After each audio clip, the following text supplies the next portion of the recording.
think the beginning got cut off. We'll play the beginning again. I think. I think.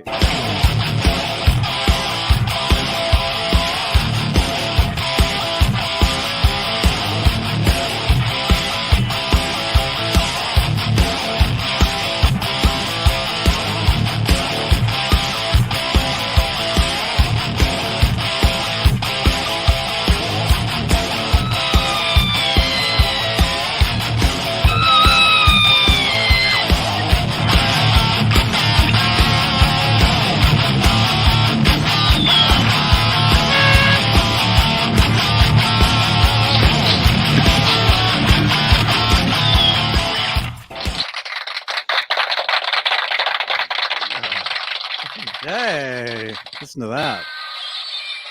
Whoops, wrong one. Man, it's the latest and greatest in sound effects and everything on this soundtrack, sound effects. This is good stuff. You came to the right place, folks.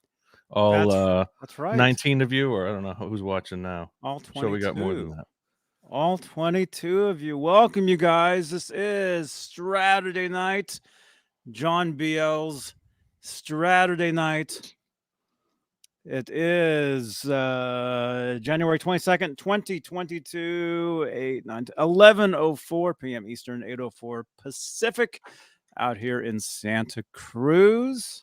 It's at 11:05 now. 8:05. It's time to rock. It's 8:05. Yeah, there you go. Let's see. What's 8:05. It's time to rock. There temperature reading here is 10 degrees, so we're doing well. It's 51 degrees here.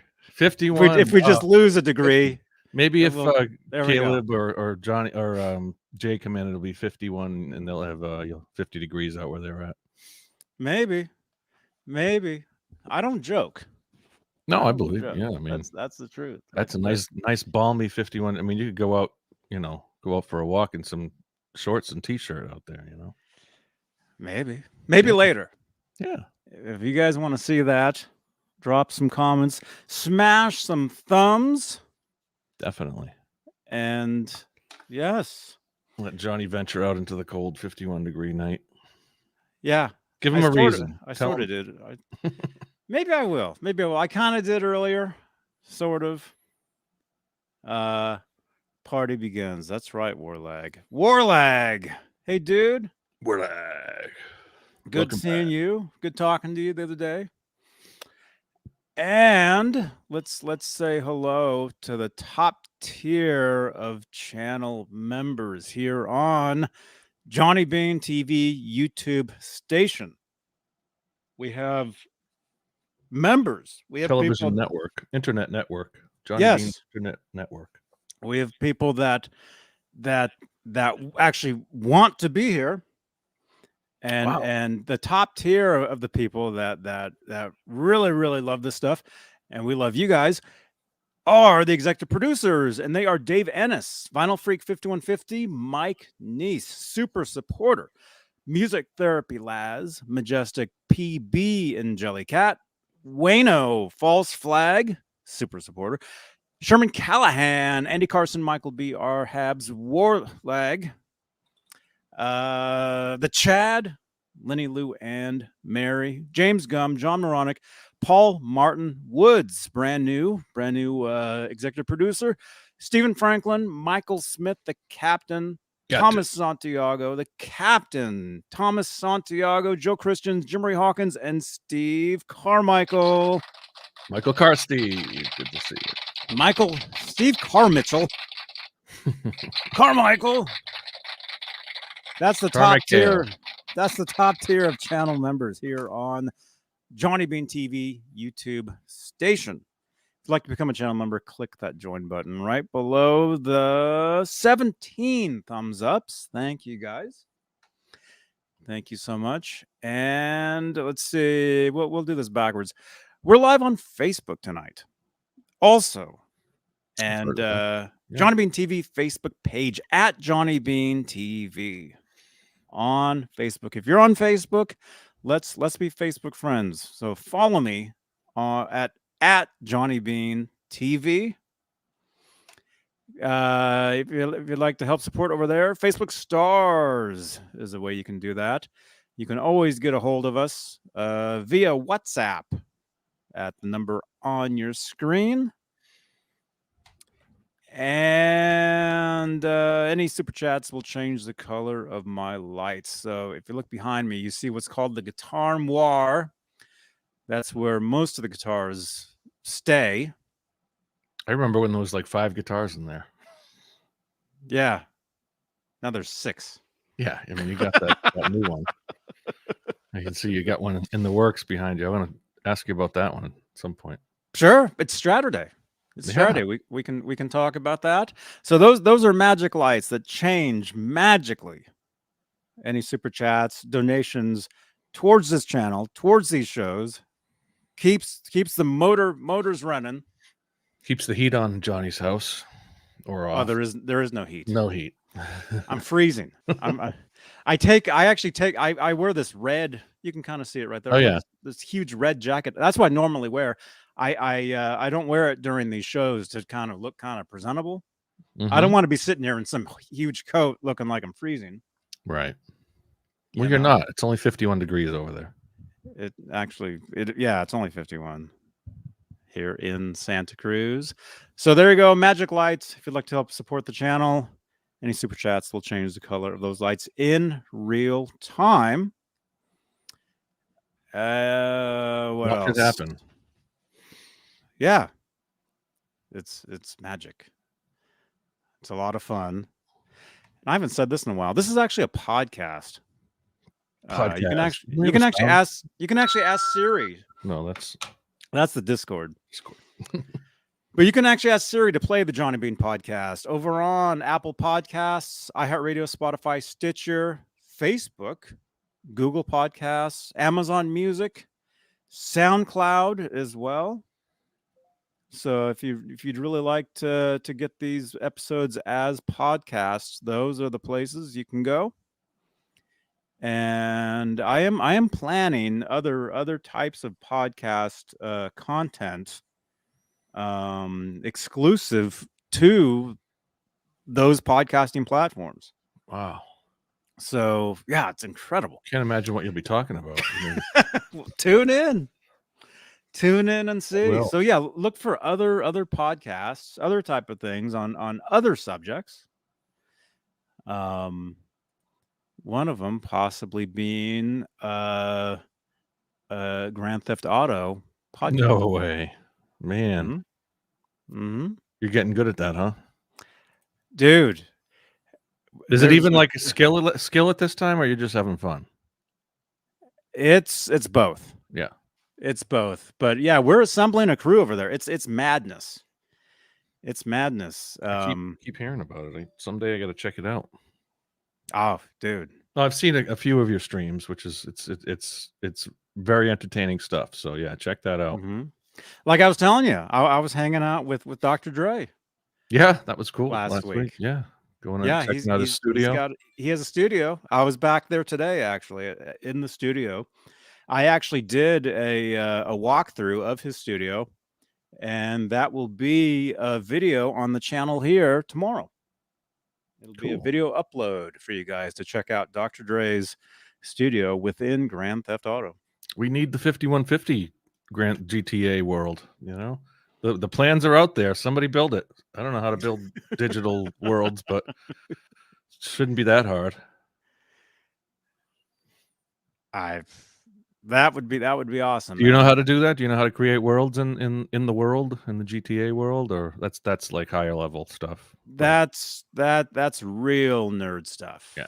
Which we're not those kinds of nerds. I wish we were.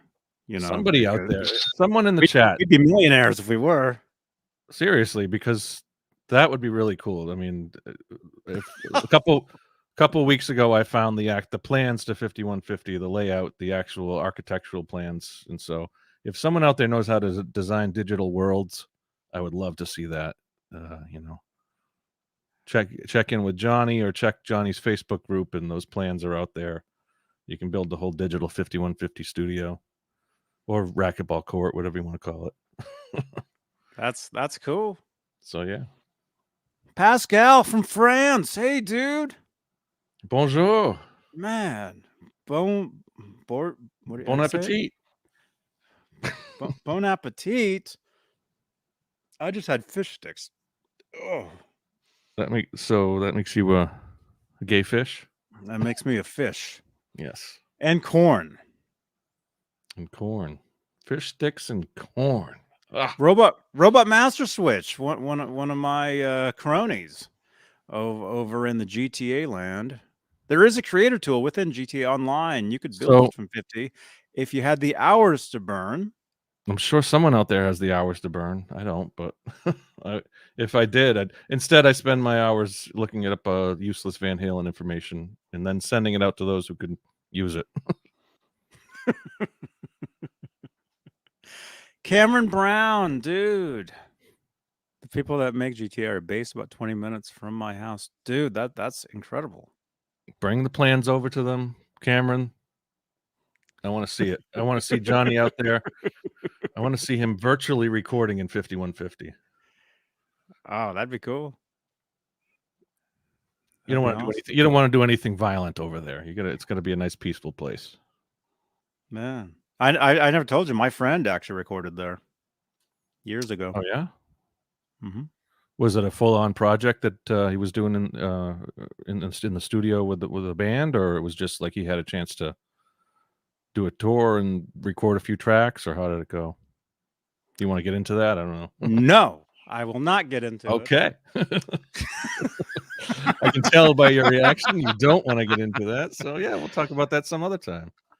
But that's cool. That's cool. You know, that's a rare experience. I'm sure. Anyone in the chat? Anyone recorded at 5150?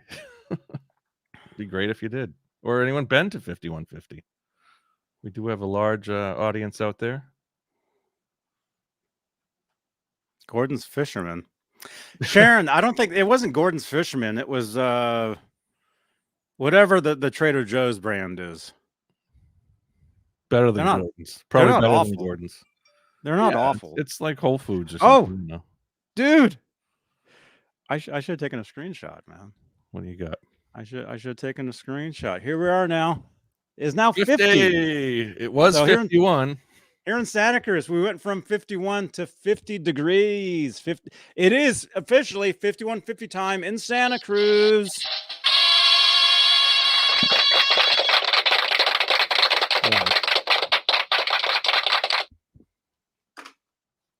That's great. That's true. That's see how excited we get, you guys. Pretty soon it's gonna be 49. We'll celebrate then too. Maybe it might be 9 degrees here right now, so I'll check later. That's cold. That's literally cool. That's when Trader Joe's is much better, Sharon is saying. Yeah, I would say better than Gordon's Fisherman. I mean, I could have got Chipotle. I could have got Five Guys burgers. I could have got anything I wanted for dinner tonight. But I figured, it's better to cook. It's better to make your own food. Even though it's just throwing the stuff in the oven and stirring, and it's, it gave me an excuse to do the past couple days dishes that were piling up. Nice. So it was awesome. All Dave, all night says, I heard in some interview that the bathroom in 5150 had 1/4-inch input jacks on the wall that were wired to the amps in the studio. So if Ed was in there with his guitar, he could play. That doesn't sound too far-fetched. I do have a photo of Eddie in the bathroom at 5150 with a guitar. Oh yeah. I don't know where I got it. Why not make it an ISO booth? Why not make sent it? I don't know. I haven't seen the photo in years, but I know that I have one somewhere. I've seen it. I'm thinking, what year was it? Let me see if the bathroom is on the layout here. Because he had said in an interview somewhere that the studio that had a restroom where that was rigged up, I guess. And then, of course, we all know the 2.5 Men skit where he takes his guitar in the bathroom. I don't know. You see a bathroom there? I can barely focus on it. I see a kitchen area. I see the shop. Monitor amps. Tape library. I can't think of the right way to go with my hand up or down. I'll have to examine it. I'll have to examine it. Oh my gosh. Wow. Well, you got to include the bathroom somewhere. Let's see. I'm just do a quick look here. I don't see a bathroom, but could be off the kitchen area somewhere. It could be. Hey, I saw a question. What do we got? Question for Johnny, John BL, or anyone in the chat. Who knows? Bozique says, I recently bought a cheap Music Man Axis. Had a nice gold quilt top like Eddie's. Sounds good for cheap pickups, but bridge buzzes a lot. Ideas? Yeah, sure. Bridge buzzing. Upgrade it to a full-on German Floyd, right? Or does it come with a German Floyd? That isn't it a the Axis doesn't come with a. Did the EVH Music Man come with a German? No. Okay. No, they never came with an actual Floyd. So that might help you with your buzz. What do you think, Johnny? What do you mean? What do you mean by buzzing? You mean like the action, or you mean the bridge itself? You hit strings and there's rattling. Is that what you mean? If there's rattling, you can see what's loose. Try tightening. Yeah, if it's an electrical buzz, then or something with the wire. Oh, if it's electrical buzzing, you got to get a bigger hammer. Bring it to your local tech and tell them to ground it. Shield the cavity. See, that's the reason. That's dude. I had so many, because I would put together my own guitars over the years, such as this type of thing here, and there was nothing worse. Yeah, like that. There was nothing worse than putting the guitar together and then plugging it in, and then turning the volume, off, and you get zzz. Yeah, right. But it stopped when you touch the strings. Right.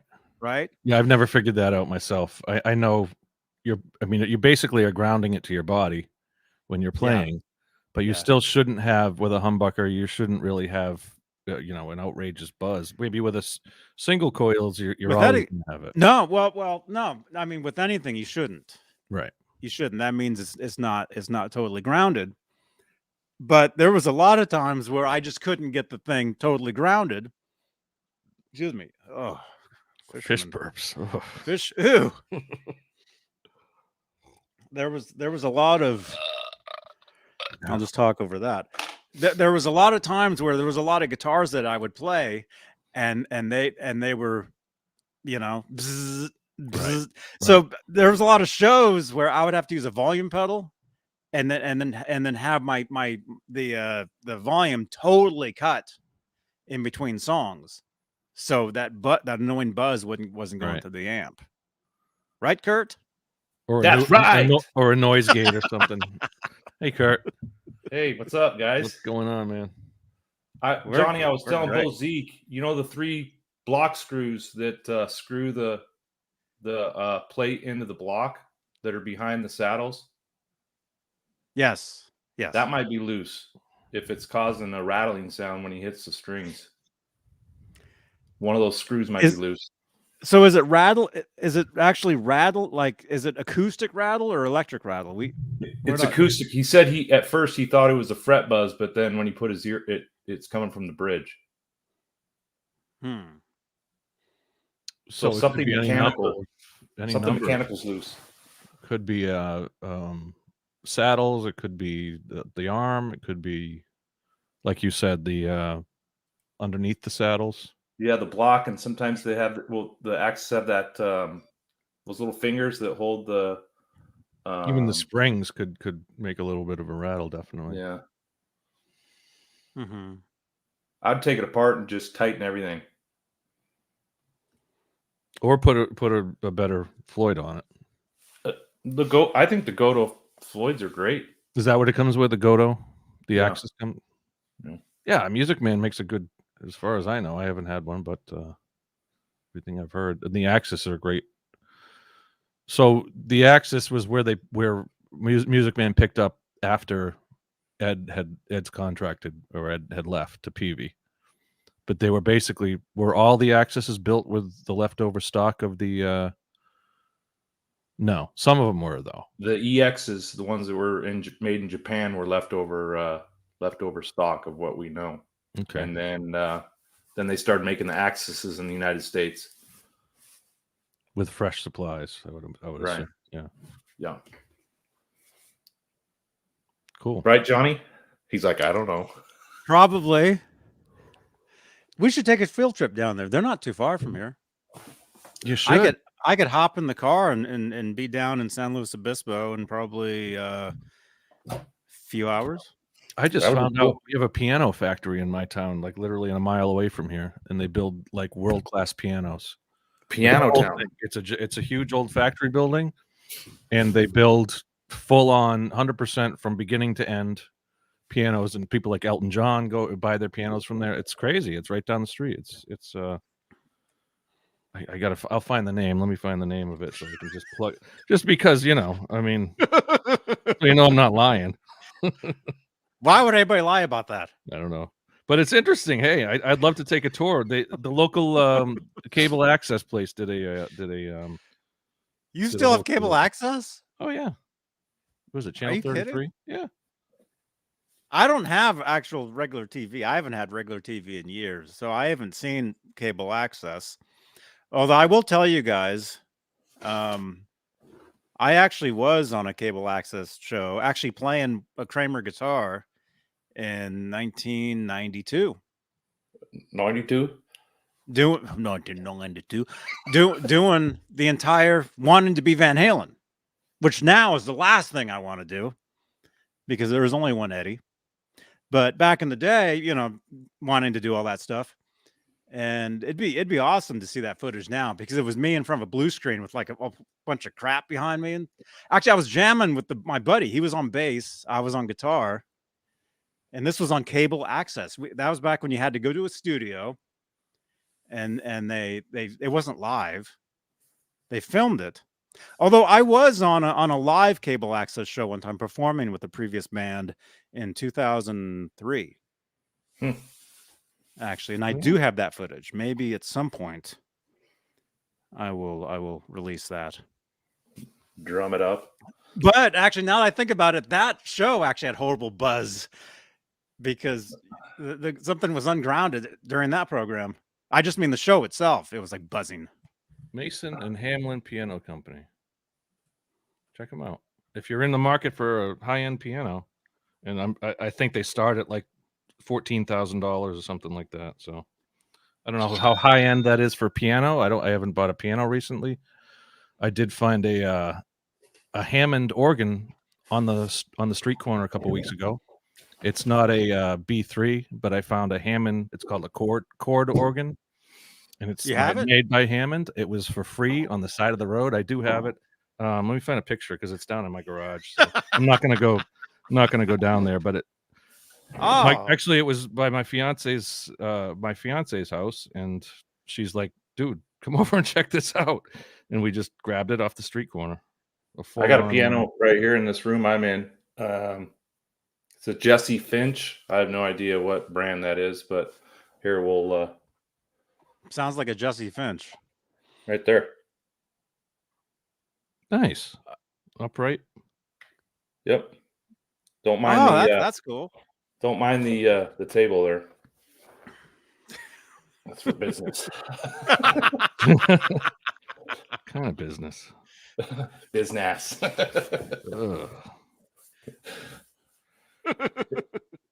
Johnny, do you need a neck on that red guitar back there? No. No? Okay. You got a neck? Probably not. I don't know. It's something I took apart during one of my that's a good segue. Sunday nights here on YouTube and Facebook, we do what's called the Sunday Night String Change Show, where we actually work on guitars. And on a previous episode, I actually tore apart this guitar. And I've yet to do what I said I was going to do with it. But there, because it's Saturday, Straturday, I figured it'd be nice background. It's a great looking, instrument, potential instrument. So yeah, it was a total instrument for years, for forever. It was actually a main guitar for me at one point. That's the organ. Oh, dude, that's cool. I like that. Oops! Oh, be careful! Be careful! Oh. Be careful! Just a dog. That's no shirtless selfies. No. So it's got like a whole. It's got a whole. That whole section is like an accordion. Like you push the chord, like an accordion. You know how it's got like the buttons instead of the keys on part of it. Yeah. Sorry. So I haven't even plugged it in yet. I don't know if it works, but it's in great condition and it was free. So, and it's a Hammond. It's an actual Hammond organ. So yeah, nice, someday I'll give you an update when I move into a new place and I have room for it. I'll. Oh, it's huge. No, I mean, well, it's heavy and it's probably the size of a desk. It's big. Oh, in it's that picture, it looked like it was just like this big. It's a full, like a B3, but it's much smaller than a B3. But it's a desktop type of thing. It's not like a little Yamaha keyboard. It's a home organ. It's an old home organ. If that home organ. It's called a chord organ. So I guess a lot of the old studios were putting them in there for sound, different sounds and stuff. Yeah. So hey, that's cool. I got a lot of projects going on here, and we'll see how that goes. Bozique, speaking of repaired headstock, Wolfgang, Johnny Beane, whatever happened to it? That Wolfgang that took a tumble back here. The headstock has been repaired, and I think it's on its way here. So as soon as I get it, there'll be an unboxing. That'll be a cool show. And it'll be cool. It's been totally professionally repaired. Nice. Amazing. Incredible. Yeah. Yes. We can't wait. Yeah. I need that stuff. I love there's a channel I follow, Two Woodford or something like that. The guy he's a guitar repairer.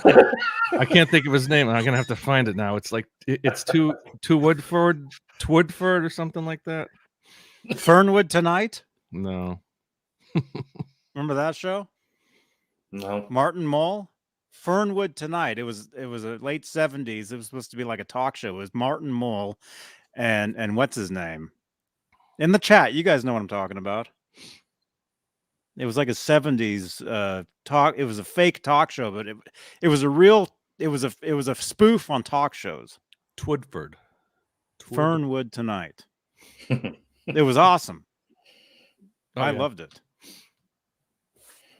That's like Zach Galifianakis between two ferns. Have you seen that one? Oh yeah, of course. Yeah, that's good stuff. Yeah, of course, man. Yeah, those are awesome.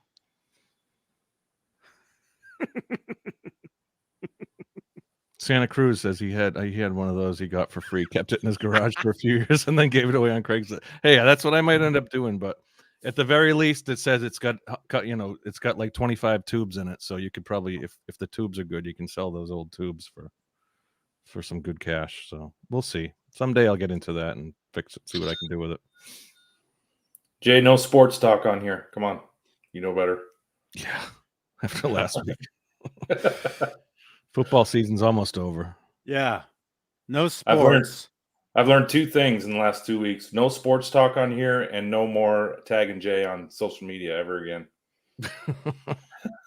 Did he do it? No, I don't know.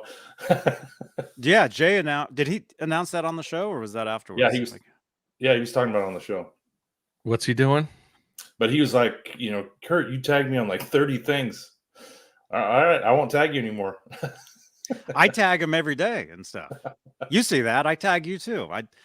I've been tagging him though for like years.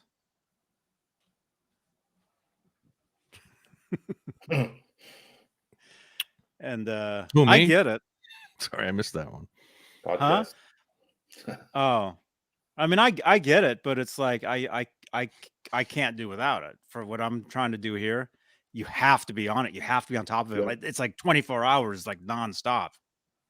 And it just Yep. becomes it just becomes we're talking about social media, you guys. It just becomes like Routine.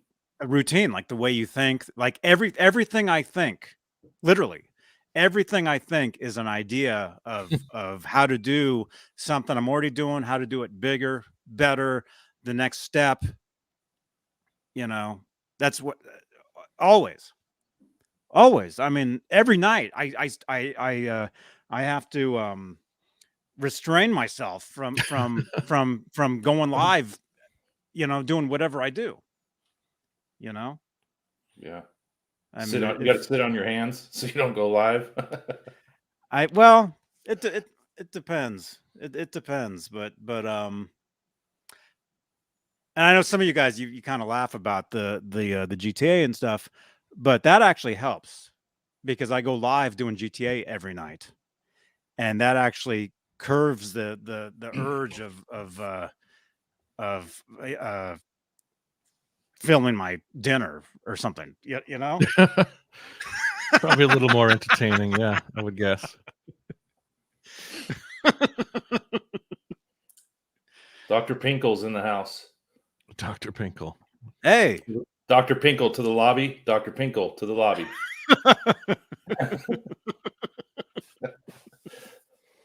Paging Dr. Pinkle. Paging Mr. Herman. That's right, Sharon. Yeah, always planning, always.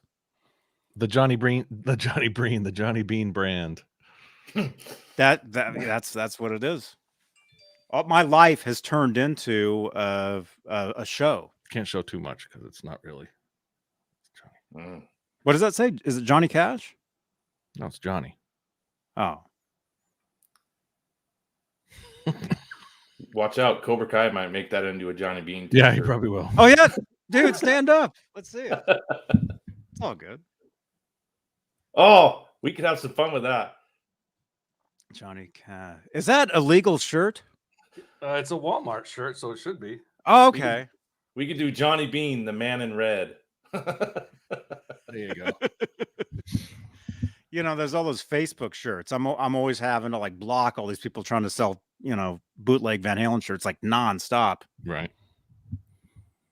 No, I mean, yeah, Walmart's been selling a lot of good. I got a good the Van Halen 82 shirt, the Lion shirt is at Walmart these days. Yeah, I got myself less than $10. Christmas. AC/DC, Metallica, they carry everything, or they're jumping on the all those brands, you know, bands or brands, whatever you want to call them. Mm-hmm. Right? Yeah. Oh yeah. Come here. It's Catterday. Ned.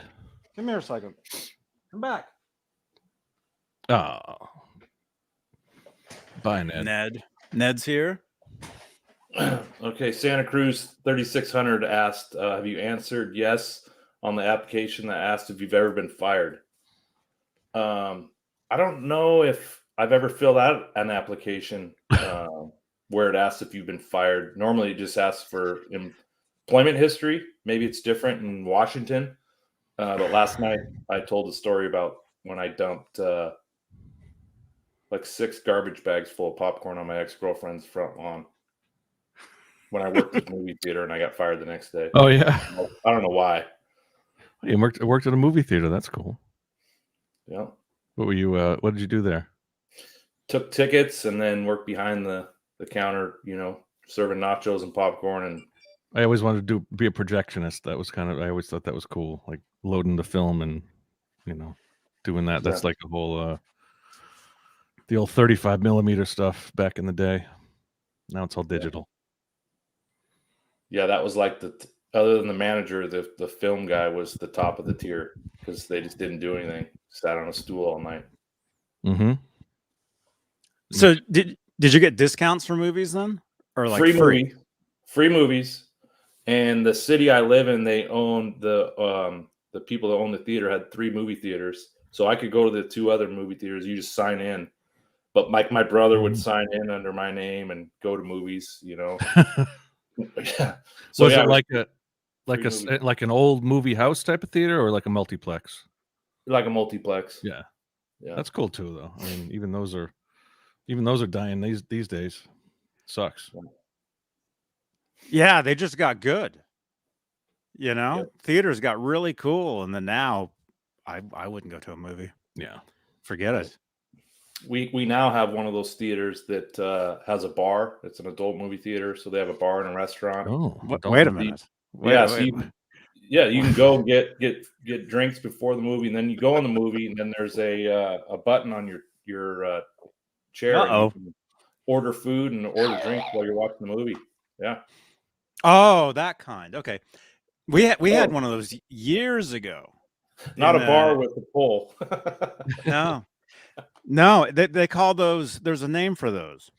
What's the name? There's an actual name for those types of movie theaters. We had the ones where you could get dinner and you could have dinner and drinks. You can order food, or you walk in with your food and beer and stuff. That's where I saw what they're called.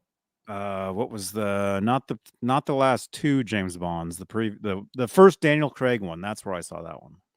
Yeah. And then this one on Sundays, they play retro movies like Back to the Future, Top Gun, Rocky. Yeah. Pretty cool.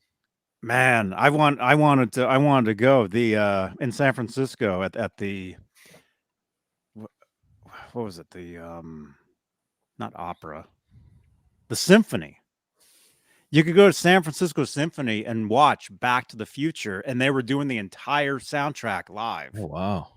Oh, and I'm really? Yeah, and I'm like, I heard on the radio, and I'm thinking, oh man, like I just said, you can't get me to go to movies now. I wouldn't go in, but Sherman Callahan, thank you, dude. Something like that. So I wouldn't go, but I'm like, for that, huh? But then when they said how much it was to go, yeah, I've been to like when they do the Charlie Chaplin, or they do like old cartoons, and they do the soundtrack to it. I've been to that with the orchestra, but to do a whole movie, Back to the Future, that'd be really cool. Yeah, that would be awesome. But it was like, was it $200 a ticket? Oh man, or something? Which I get it. It supports the place and everything, and that's the orchestra, and that's cool. Boner jam in the house. Hey man, that would be cool to go see. I mean, especially if it was on a huge screen. I would love to see Back to the Future on a huge screen again. That's how I originally saw it, of course, and that's how I got into Van Halen. I've told the story a million times. But I would love to see that movie on the huge screen. Well, was it a huge screen in the 80s? Where'd you see it back when you saw it? It was regular movie theater, yeah. But those were small screens, and like multiplex screens. Those were, you might remember it as big. Back in the back in the 80s, those movie theaters were left over from the 50s and 60s. Okay. So they were huge freaking places. Yeah, okay. Yeah, that's with huge pillars and curtains and all that stuff. Well, they weren't like multiplexes. They were old movie houses. Yeah. Like you go in and that's the only movie there. Yeah. We had a few of those. Yeah. Those were the ones, definitely. I saw the Phantom Menace in one of those, an old, 1920s theater. So you basically slept in a yeah, right, exactly. Oh God, I haven't seen it since. I saw it 14 times. I actually would fall asleep during it, but only because it's Star Wars. That's why. I saw it twice, 2 days in a row. As soon as it opened, but that was it. After that, I'm like, you know what? It really isn't that great. So. Even going into the second showing, I'm like, oh, this is so good. Star Wars again, all this. And then by the end of it, I'm like, yeah, it was kind of. The most exciting thing about seeing the prequels on the big screen are seeing the Star Wars logo go and the music in the beginning. Well, after that, you're good. You could leave. Each of them had a couple of like highlight scenes, like the pod race or the, Oh, that was the worst. No, that's I fell asleep during that after really? the 12th time of seeing the movie. Yeah. Yeah. Oh, the pod race with the good stereo was good. Yeah, the sound of those engines, that was pretty cool. But the kid, that was the heart. That was just, what were they thinking? What was he thinking? Jeremy White in the house tonight as well. What's up, Jeremy? Hey, man. Jeremy. What's up, dude? Episodes 1, 2, and 3 are my favorite. He must Jar be Jar. a millennial. Or actually, what did they call him just before the millennial? I don't know. Number 1, episode 1 was it was cool. The first, no, it was cool. It was okay. The first 5 times you saw it, but then it was okay. The second one got better. The third, they got better. I think they went. Yeah, they got the third better one as was they the went best along, out of those 3. Yeah, I think. And Santa Cruz, ever been to the Paramount in Oakland? You mean the musical venue? Yes, I saw this band called Unwigged there, which you might know better as a band called Spinal Tap. Oh, cool. They went on a tour and they played Michael McKean, Harry Shearer, and Christopher Guest. They played just as themselves, doing all the Spinal Tap tunes and all the Mighty Wind and Waiting for Gut, all those songs acoustically. nice. That was cool. That was at the Paramount in Oakland in 2009.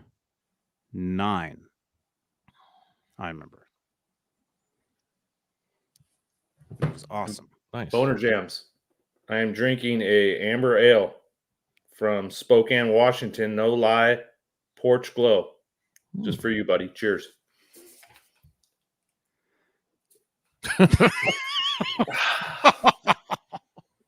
Turkish prison. I have not. I've been in a Scandinavian prison. Wow. No. Although when I go up to Berkeley, I do see Alcatraz. I've been there. Yeah. I've been everywhere. What's the other place up there? San Quentin. I've also driven by San Quentin. San Quentin. Isn't that where Johnny Cash played too? No, That it was was Metallica. no. He played Folsom. Folsom Prison. That's right. Yeah. Metallica played San Quentin. That's right. Yeah. I remember it when that happened. Yeah. Metallica just announced a big show coming up this spring here.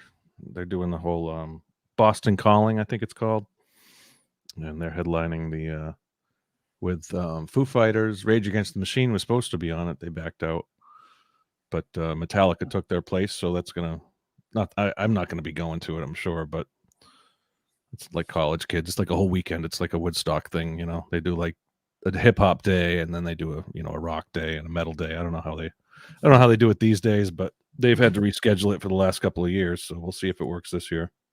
Those kids. And Chili Peppers were supposed to headline it a couple of years ago, and then they kept changing it. But yeah, it should be cool. Yeah. Wait a minute. What are you guys talking about? I met Julia. She was actually on here when Richie was on here. She actually walked in and she was wearing like one of those masks, like, what do you call it? Like face or something. Check it out. She was wearing a face mask or something. Yeah. Like the masks that we all wear these days, or like no a Halloween type mask. No, I don't remember. It was mud mask for exfoliating. Oh, okay, yeah. It was something like that. Maybe it wasn't that, but she was definitely on here. Yeah, she was awesome. Her and Richie, awesome. Nice.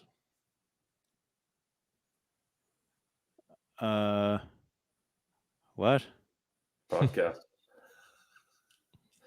Prison chowder. So what did you guys cover last night? I watched a little bit of last night. Oh, like 12 subjects probably. Yeah. It sounded like you guys were having fun. We did a little fashion from the 90s, a little bit of Van Halen. Because we were talking about shoes. Yeah. Oh, okay. I just got a brand new pair of Vans. I got these ones. Nice. which I thought are pretty cool. My indoor, I wear these for indoor shoes. And so, yeah, I just got these. Is Jay still in? Is Jay still here? Yeah, he just chimed in. Yeah, he's right there. There's the LA Gear catapults right there, Jay. So wait a minute. Let me guess. That looks like something like a Kirk Hammett or something. Man, or maybe Anthrax or something. He wore those in either his first year of high school, and he said everyone was making fun of him because they were like the lower tier LA Gear at the time. Oh yeah. I had 1985 Air Jordans, the first Air Jordans. I was going into 6th grade. Those were like my new shoes for 6th grade, but I wore the hell out of them, and they're gone. I think I had those too. Were they black? Were they black and red? Yeah. I had those too. If it was, I think it was 85 was the first year of Air Jordans. Those things would be worth thousands probably today if they were in good condition, but I wore the hell out of them, so they fell apart pretty much. These are the black and purple ones. The camera didn't pick them up very well, but I'm bidding on them right now from eBay. I'm gonna see if I can get them for you. Man, yeah, Chinos. Whatever year they came out. Yeah, that was an identity. Shoes was an identity back then. Reeboks. I had those. Yeah, Scott Ian gear. Reeboks, Nikes. Wasn't Kirk Hammett one of the first people to wear skinny jeans? He was like one of the originators of skinny jeans back in the day. Or all those metal guys. Yeah. They all wore the skinny black jeans and those shoes, the white high top shoes. Skolnick wore them. That was the he look. Still wore them. By the time I met him in '93, he was still wearing them. It was still popular in '93. Man, that was maybe the end of that era. I was all grunged out by then. '93. It was the long hair, the flannel. Oh yeah, the hood, shorts with sweats on underneath. Hiking. What did you wear for sneakers? You must have gone into Vans at that point. Doc Martens. Doc Martens were huge. For me, by 1988. 88, because when I first saw Van Halen in '88, Eddie was wearing 2 different color Converse shoes. He was wearing a yellow one. I want to say a yellow one and a yellow one and a red one on each foot when I saw them. So ever since then, I was like Converse. And so I wore Converse all the way through the 90s until Desmond Child threw them away. He's like, Johnny, you're not wearing those anymore. So he bought me some new shoes, and he's like, say bye-bye, and he's holding my Converse, and he walked out of the room with them. Yeah. And since then, I haven't really worn them. I mean, here and there, but not as a main shoe anymore. Yeah, Jay says Kirk Hammett wore Jordache jeans on the Seattle '89 Justice show, which was probably in the Kingdom. I'm sure. No, well, yeah, I'm sure I could get a screenshot of that from the Washington show. Wasn't it? Yeah. It was Seattle, but it wasn't the Kingdom. It was the arena. Oh, the one that they have the film of, the video binge. The binge video was Seattle. Yeah. I don't know. It wasn't the Superdome though, or whatever. It's the Seattle Coliseum. They played the Kingdom the year before, and the Monsters of Rock. Mm-hmm. Steve Anderson was there. Steve Anderson. That's right. Did he chime in last night? I saw someone had a comment said something about Meister. Nah, I don't know. I'll be right back though. All right, take your time. Yeah. Bye-bye. But yeah, we talked about getting fired from a couple jobs, and we thought that would be a good conversation to talk about on Straturday night because, if we get Neanderthal and I got laid off. They called it laid off because I mean you don't really get fired from a part-time job. I mean, I guess people laid off.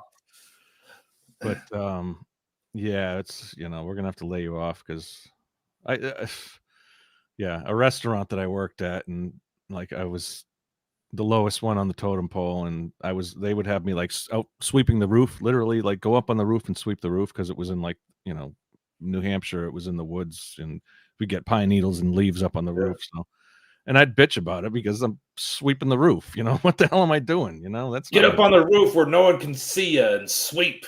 And then it would be like, you know, come back in and serve people food. So, like, you know. But so eventually, I don't remember how it went down, but I can remember him saying, "I'm laying you off for a little while." So it was the summer, and I enjoyed that summer. So that was probably I never worked at a restaurant. Probably in sophomore in high school. Yeah. Did I get fired? I don't think I got fired from anything like you're fired, but in most cases it was mutual. So I was like, the video store I worked at up until 95, and then I was going away to college in New Haven, and so that was, I think I told the story of that before. They had tanning beds and they had a whole tanning thing that they would do. It was a video store / tanning parlor. Oh, nothing strange going on, but I would always how many hidden cameras did you have? I wouldn't like to clean the tanning booths because aren't they supposed to clean them when they leave? Yeah, they're supposed to, but we had to like go in there and double clean it, double check, and so they'd get on me for that, and eventually it's like, all right, well, I'm going away to college, so I'm just going to end Did you hide any cameras in the corner of the rooms? No. That probably wouldn't have been a good idea. But pull a Chuck Berry. Most of the people you really didn't want. Most of the people would go tanning, then they'd go into the adult section. They'd pick up that guy. It turned out that guy was a real weirdo. Who's that? Even though he invented rock and roll, Chuck Berry. Oh, Chuck Berry. Oh my God, I saw that one. Yeah, I saw that in college. I saw that film. That was like an old Super 8 film that somebody filmed on at least the Chuck Berry one that I saw, and then there was like a Barbara Streisand one that I don't know if they were real at the time. I mean, and that was around the same time the Pam Anderson one came out. So Barbara Streisand, she was with Chuck Berry doing. No. It was they were separate. I thought I saw Tony Danza in one of those one time. I'm sure you did. Where's he been? What's his name? Tony Danza. I think Stallone did one too, didn't he? They all did. Yeah. I don't know. I haven't heard the name. Either that, I mean, I think time. Like the Barbara Streisand one was like it shouldn't have gotten out. It's like the Pam Anderson one, or maybe they did intend to get out, but it was called Yentl. Market. So they're doing a documentary, or not a documentary, but actual a movie on Pamela Anderson and Tommy Lee. The whole story about them getting together, them making the movie, and then like I saw the previews where a guy's breaking in, he takes it out of their safe, blackmails them. So there's a whole movie just about the film. Wow, coming out. That's interesting. Yeah. It doesn't sound really all that entertaining, but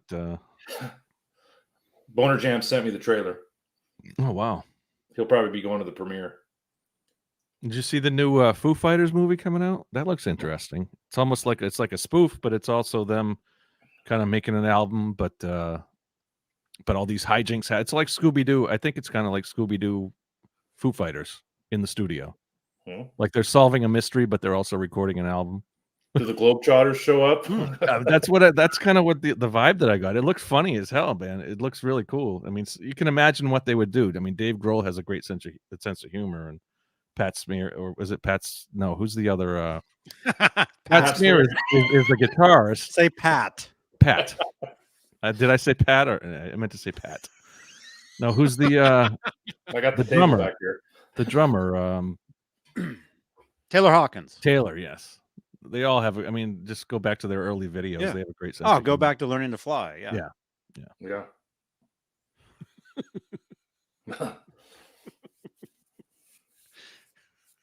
So feel good to stand up, Johnny? Awesome, man. How long? From now on. How long did you do DPA today? Johnny, from now on, all 4 hours. From now on, all these shows, I'm doing half standing, half sitting because he's got to move around because he's cold. Yeah. Yeah. No, 10 degrees here. Too much. You sit too much, and your back starts to hurt. Yeah. So yeah, I'll stand for a little bit. Got some new shoes, so it's not so bad. New shoes. That's right, Leo. Yeah, sitting.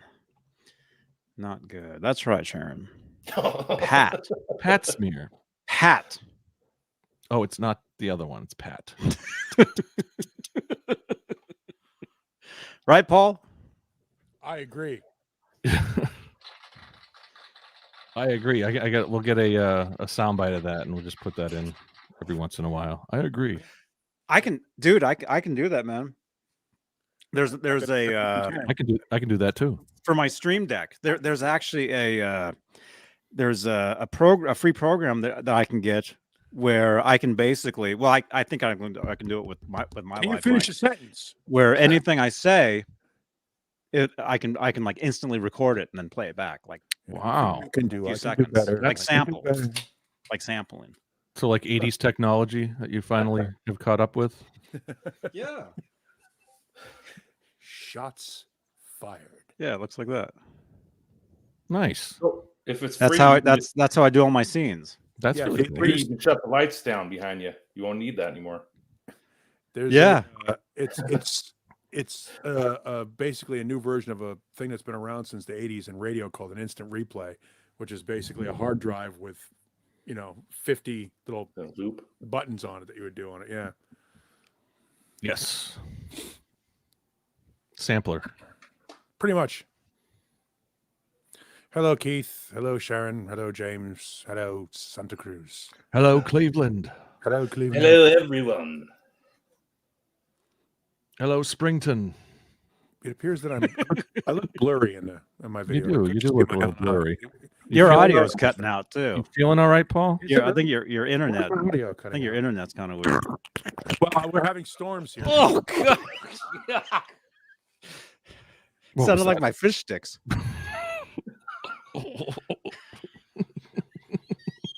Oh. No There's a more little bit fish of stick feedback talk. there. Oh, I'm gonna Gonna get pass out. It was a little garbled. Oh god! Is it my audio? No, you sound Yeah, fine. yeah. Your audio is like it sounds like a cable is like loose. No. Let's do that. Sounds like someone- Gross. John BL ASMR. Ew. All right, I'll What's he back doing? up. Sounds awful. Well, no, do it again No. for everybody. I'll just take these off. No, that's all right. I don't need to disturb anyone else. Gross. No more sound effects. Yeah, Jay's right. My feed does look like shit. Again, we're having some. I'll jump out and jump back in, but we're having some storms in the area, so that could be why. It might just be your focus. It does look like it's just the focus. Do you have a white card put up? Well, no, it's the audio. You can't hear the audio. It sounds okay to me. What? Yeah, it's a little pixelated. We were just talking last night. I got 20/20 vision. Doesn't look like it now. No, it looks like I've been drinking. Hang on, I'll be right back. Perfect. You look awesome. Then it goes. Oh, sick. Yeah, no, you make the sound. Yuck. You make the sound there. Kurt.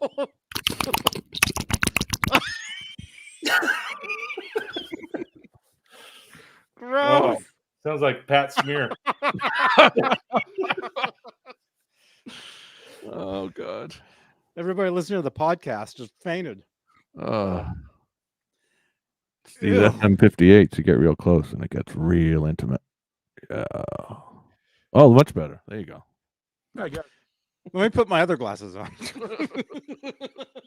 You know what, Paul? We just need to hear you. That's all that matters. Well, I'm better heard and not seen. You sound. You could turn up the gain a little bit on your mic. I could turn up the gain a little bit on my mic. Here, why don't I turn up the gain? There you go. My gain Why is don't you turned turn up up the a gain little on bit. it? I think you sound fine, so just deal with it. Looks good. Yeah, I Alright. don't give a shit. What? Well, we know you don't. So give a In It the took- chat.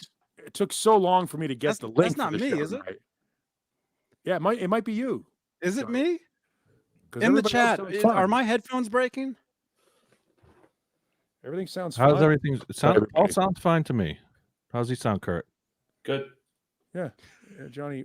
Johnny, you got all some right, issues well, over there. obviously people are gonna have to do some super chats and change Johnny's color so he can get some new fucking headphones. I'll take them. Yeah, see? All right, Paul sounds choppy. Well, we can keep talking about it and working on it all night, or we can just, he can deal with it himself, and we'll. The guy in radio has the worst sound. It never happens. Let me do this. Yeah, I hear it a little bit. Much better. Oh, no. He's on mute. That's so weird. What? Just making clicking noises that bothers you? That's a language.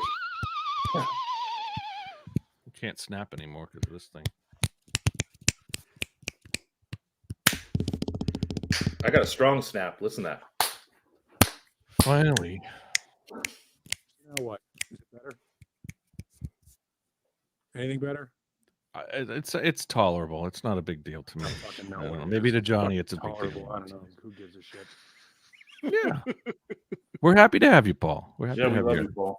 Doesn't sound like it, and I don't care. Well, I'm not talking sports tonight. I'm not yelling at drunken callers. yeah. It was entertaining. You know, it's always entertaining when that happens. That was nicely put of you. You kept it PC. I did the best I could. You gave her your It's all. funny. I went back and watched it before Johnny edited it, and I was like, man, I smiled through the whole thing. I did the best I could, and then finally I was just like, all right, enough's enough. Unleash the Kraken. Enough's enough. Well, it's like when you're at a comedy show and you hear somebody, heckling, and the comedian just like, well, all right. All right. I remember when I had my first beer. Okay. And then finally, and I watched this happen. I was at a comedy show at Framingham State College, which John Biel knows where that is. And there were two comedians, and the first comedian dealt with a heckler. And it was like this drunken heckler. And the first comedian dealt with it the best he could. Second comedian came out, and before he even got into his act, just went and pointed at this first person, that the heckler from the first comedian, and laid into him for about 35 seconds and just went, are we done here? Good. Now we can get on with the show. Standing ovation. Everybody. That's what they got to do, yeah. Yeah. yeah. Set the tone. Set the tone. Yeah. Just did it. Just laid him out before it could even get going. Fantastic. That's it. Take care of that shit. Yeah, no heckling. So what did I miss? Anything Not good? funny. Lots of heckling. I missed heckling. Okay. Yeah. We saw John Biel's organ. That was about Wait, it. what? Yeah, it's about this big. I got to work on my organ. No. Oh. I'll keep you updated. I'll keep everyone updated on that. It's so big he has to keep it downstairs.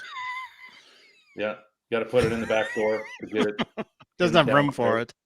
Yeah, I needed help moving it. You gonna be able to take that organ to your fiance's house? Well, once we get our own place, or our place together, a new house, then I'll hopefully have room for it, and all my musical instruments, all my instruments, all my Yeah, take the one-eyed organ to the all my organs. Chuck's gonna bury the bone. Man, that was a risky movie back then in the 80s, I think. It was a great movie. I love it. Oh, for sure it was a great movie. Which Yeah. one? Johnny never saw it. Which one? Johnny didn't see it. Yeah, grumpy old man. Grumpy Old Man. Oh, yeah, I saw it once. Maybe. I saw parts of it. Yeah. Oh, it was a great movie. I would. Walter Matthau. I would be surprised to see John Tempesta come back and play with Testament. He's not doing anything. The cult's not doing anything right now.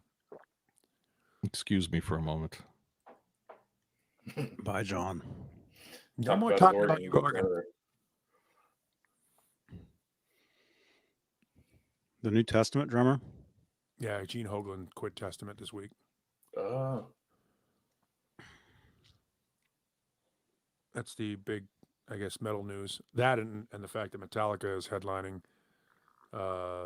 something called Boston Calling, which is like a festival show that they do there. But other than that, not much going on in the music world. Meatloaf passed away. Yeah, I never got the Meatloaf thing, man. I didn't either. Even though I've been called Meatloaf when I was a kid. Anytime you're a husky kid and you have long hair, you get called Meatloaf. But But that was, I think, how old are you, Kurt? 44. Yeah, see, that's why I'm 53, and it's still before me. Yeah. You know, Meatloaf. That was that Paradise by the Dashboard Light and that whole deal Oh, was, you know, mid 70s. And the weird part about it is, and I posted this on social media today, and a lot of people gave me shit about it. When I was in college, every girl I knew owned Bat Out of Hell, but no guys did. It was like that was one of those records like Bat Out of Hell, the Grease soundtrack, the Dirty Dancing soundtrack. oh yeah. Those were like things that like every girl owned. I didn't get the Meatloaf thing at all. First of all, he didn't write any of his own songs.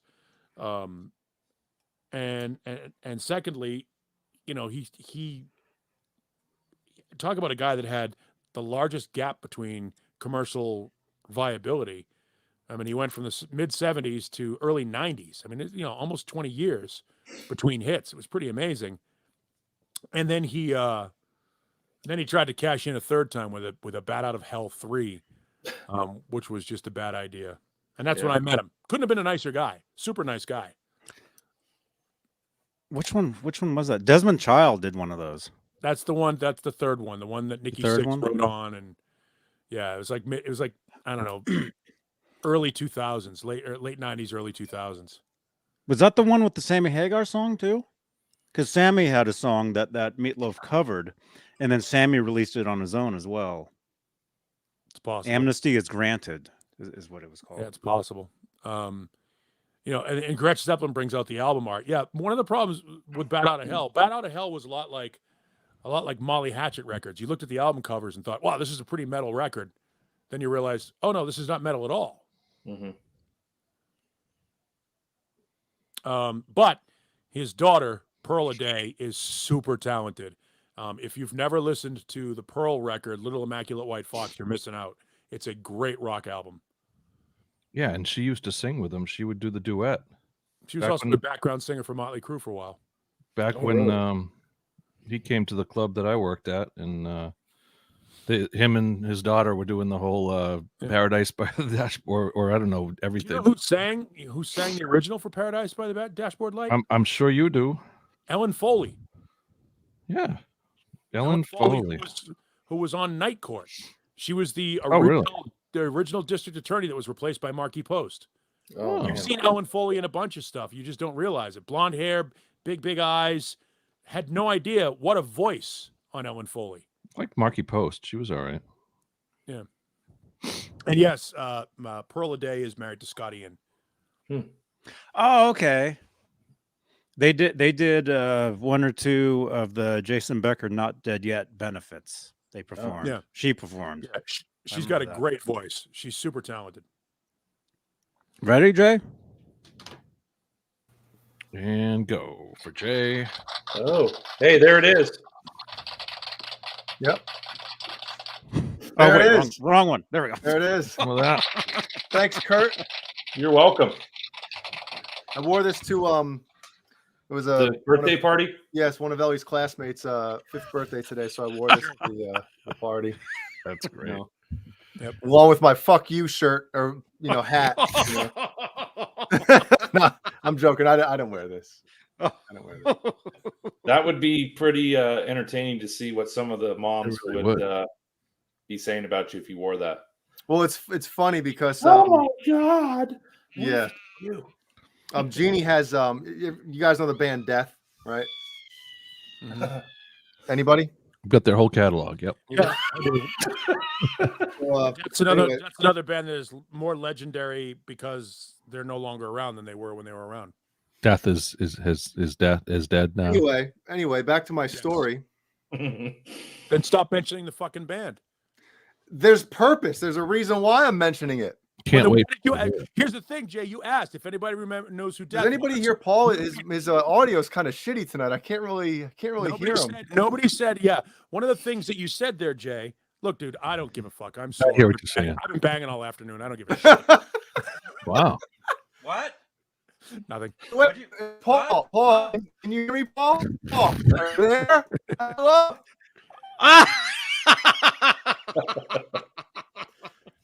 Anyway, you know how women are, right?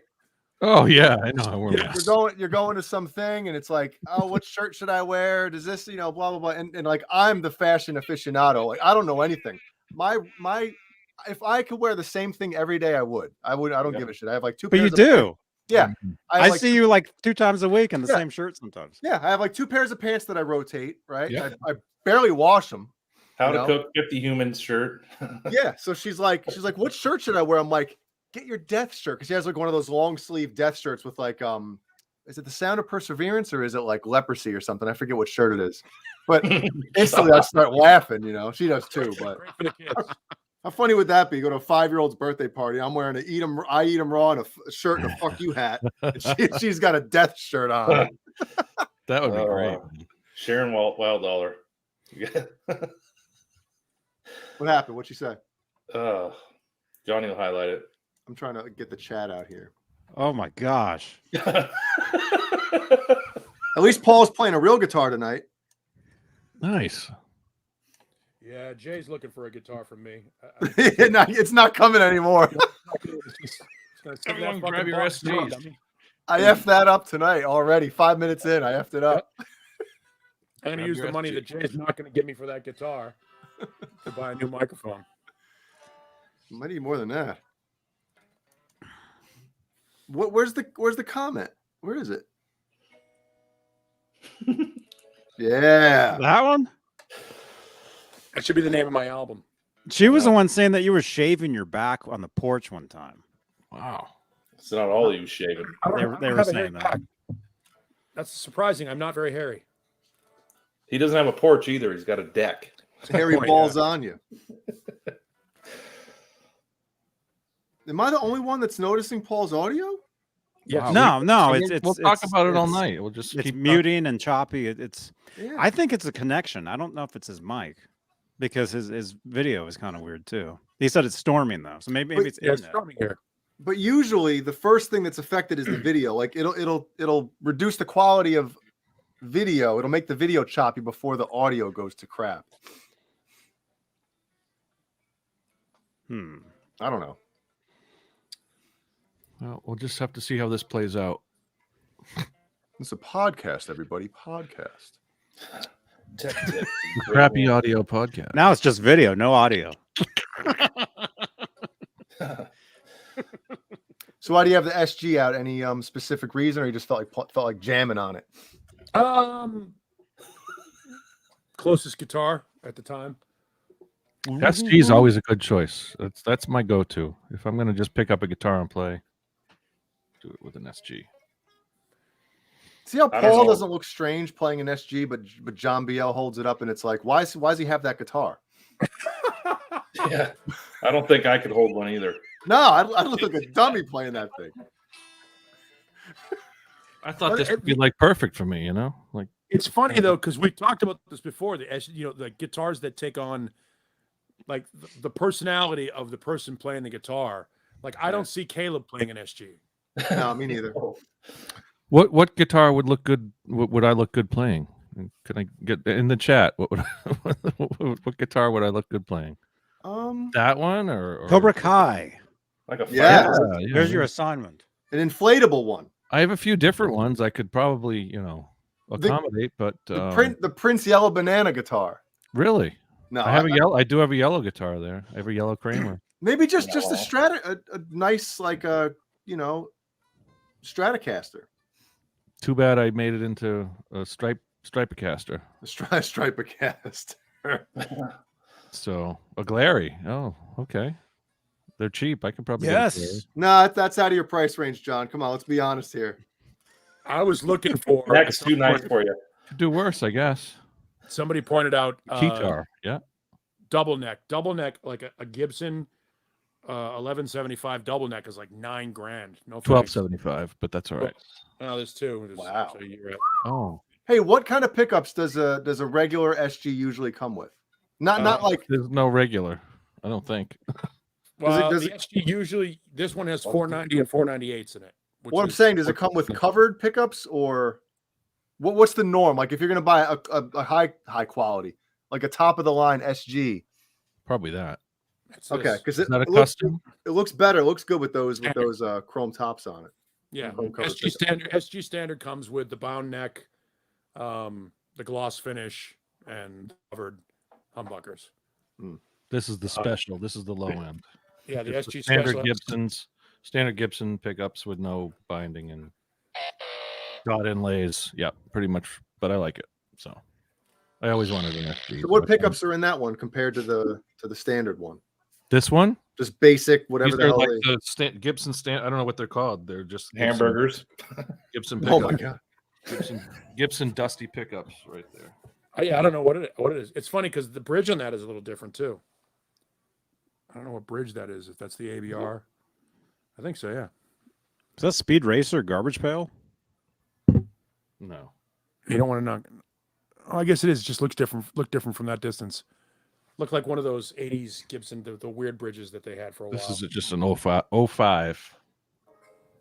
Cheapo, but it's I like it. It's fun. Feels good. I like to pretend with it. Pretend that I know how to play. Now, Cameron Brown says he found SGs the most uncomfortable guitar to play, and I wonder why. Because the neck on an SG is a Les Paul neck. Mm-hmm. So I don't know why. They're And light. a lot The of people, body is very light usually. body is definitely very light and very thin. compared to I mean, a the Les neck is Paul. thicker than the body. The neck on this, I mean, the neck is a 59 neck. And you look at the body's really, really thin. In fact, this has 2 points of vulnerability. Obviously, you got the neck angle, the headstock for a headstock break, and also they have a tendency to break down here too, because there's very little wood joining the neck joint to the body. Gotta have good wood. Paul's Yeah. audio was dialed in there for a minute. When he's Oh, yeah. close to the mic, it works better. Yeah. Well, then I guess maybe we'll. There's a noise gate on there. Yeah, maybe there's a. Oh, never mind. I spoke too soon. There's a compressor on there. I don't know. Sounds like he's talking through one of those. Gotta megaphones. find that sweet spot, Paul. Whatever. Any chance you could reboot or something, or Find that G-spot, restart Paul. your interface? I think he All did right. already. He's Yes. on. Look at that.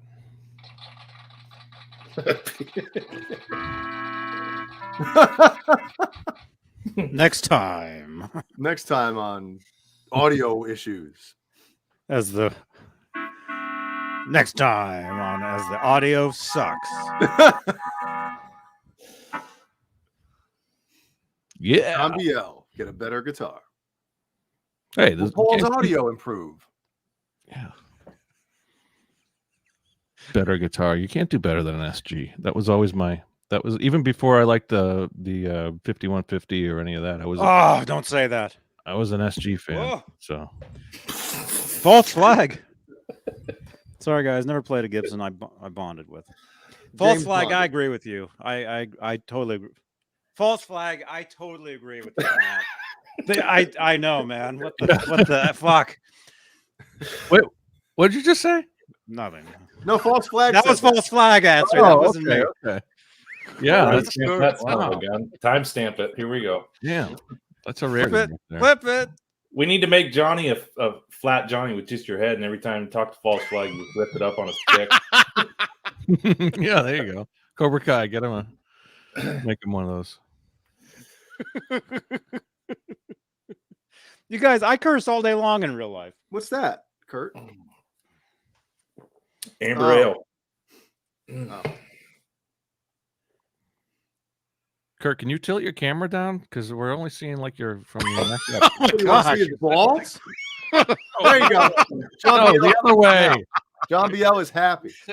He's sitting down. Like, you can only see like. All right, I'll finish the show like this. Oh my god.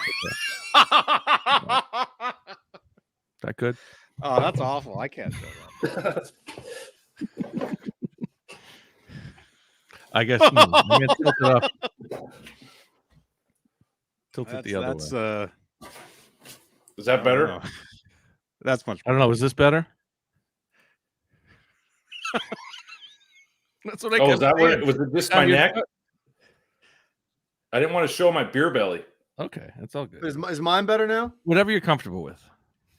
I was comfortable with the crotch, the wanger cam, but Johnny took it off.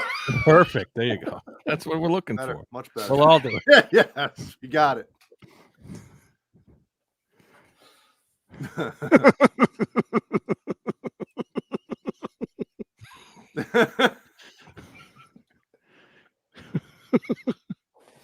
Sorry. Is that better? Or we could The issues we're having tonight. that was I like that one. Gosh.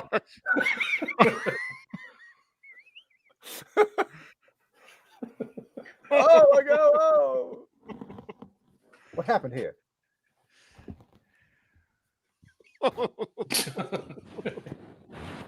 I need to see. Oh, hold on, I could see it. Hold on. You got something on your chin. No, your other chin. Okay,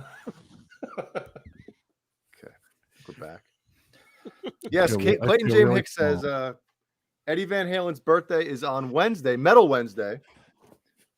So I'm sure, yeah, we'll definitely talk some Eddie Van Halen on Metal Wednesday. Me and Boner James. Boner James still in the chat?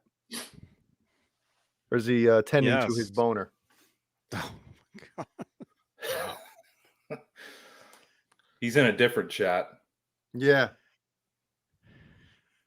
Shit. Somebody else live tonight? Somebody else live? Oh shit. I'll let them know if anyone wants to know if somebody else is live. Nobody else is live. All right, good. You know, but back to the whole guitar thing, right? And I hope Paul gets back soon to talk about this as well. He's not coming back. He better come back. He he better come back. That'll be a bunch of crap if he doesn't. But it all depends on, you know, certain guys or gals can make a guitar look cool. Like, and it's it can be the opposite as well. Remember when who's the dude from Maroon 5 at the Super Bowl a couple years ago when he played a pink gem? Yeah, I remember that. I was like, now see, he looks stupid playing that guitar. There he goes. All right. Paul, did you hear the conversation we're having? No, I was rebooting my computer. In fact, my video looks fantastic now. Yes, it does. And we're going to leave it at that. We're going to just leave it at that. I think it's as good as it's going to get. What was the conversation that I missed? People who look like they're playing the wrong guitar. Yeah, I think it's really funny too that I think the type of guitar that you play will also dictate the type of music that you play. Like people, you don't see a lot of people shredding on SGs. Unless you're Frank Zappa or Frank Carlos Zappa. Santana. Or even Carlos left the SG behind early on. yeah, well, yeah. And I think it's because of the neck. The fat neck is not conducive to a shredding guitar. Well, doesn't he have his own Paul Reed Smith Yes. series? Santana did, yeah. Is that what he's still playing these days? He was an early adopter of the PRS. Yeah. Like in the 70s, he was playing PRS. He has restaurants out here. I've eaten at his restaurants. Well, he lives there. That's why. Carlos? Yeah. Tony Carlos Santana. Iommi? Yeah, Tony Iommi kind of shredded. I Tony wouldn't say Pete Townsend shredded on a, Angus Young.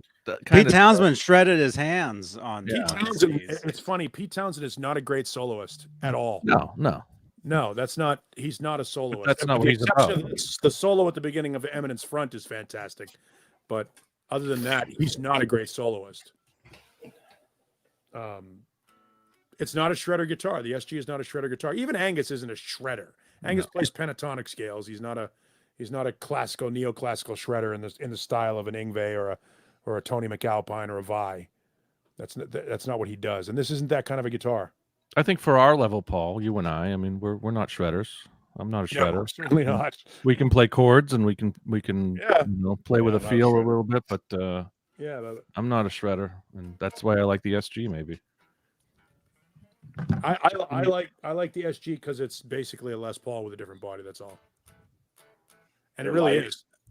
It's lighter and it's a little more because it doesn't have the. It's not as thick. The mahogany body's not as thick. It also doesn't have a maple cap on it, so it's a little bit more shrill, edgy. It's got more of a punk feel to it, more raw than a Les Paul. Les Paul's more of a jazz guitar. This is not a jazz guitar at all. It's more of a blues punk. Raw dog. Yeah. There's not a whole lot of Love.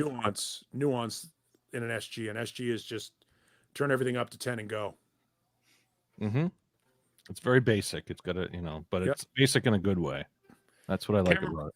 Cameron Brown, a lot of dudes don't shred on Les Pauls. Uh-oh. Al Dimiola shreds on a Les Paul. Oh, you can list 100 people who shred on Les Pauls and 100 people who don't. So I mean, yeah. But it's not a shredder. Get in here. It's not a shredder guitar. It's just not a shredder guitar. I've noted. Hold on a second. I've noticed part of the issue. It's when John Biel. Yes, when John Biel talks, Paul's audio gets all. It's always, you can blame it on me. I'll take the fall. Well, is that what you were going to say, Jay? Yes. Yeah. So I'm talking, and Paul should talk right now just to see if anything happens. Everything it does. Okay, now somebody else talk over Paul and see what happens. What I'm saying? Did I cut up as well? You keep talking and let Paul talk over you. Jerry. All right, hello there, Paul. What are you doing? How's that guitar doing? This guitar like the SGs with the chrome tops. I like them a lot too. It looks pretty cool. Not just me. Did it happen? Yeah. KXM Rock. John Sykes is not a shredder either. Did it happen?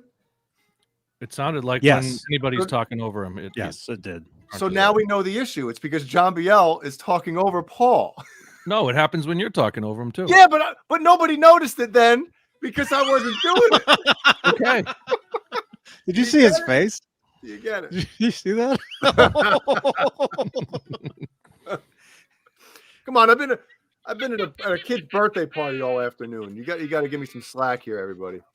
I might be on edge tonight. Yeah. I can't not talk over people, so. You talk over. Well, it's your show. It's my thing. It's my show. I'll do what I want. I'll do what I want. Do you talk over your fiance when she's talking? Yeah, I do. No way. Oh no, she bitches about that all the time. Yeah. Can I finish a goddamn sentence? Yep.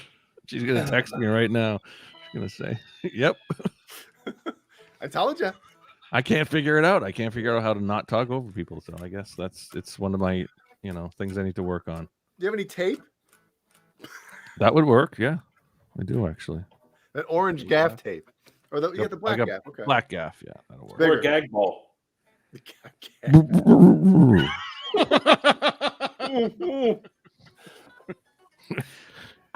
Anyway, I'll restrain myself. So,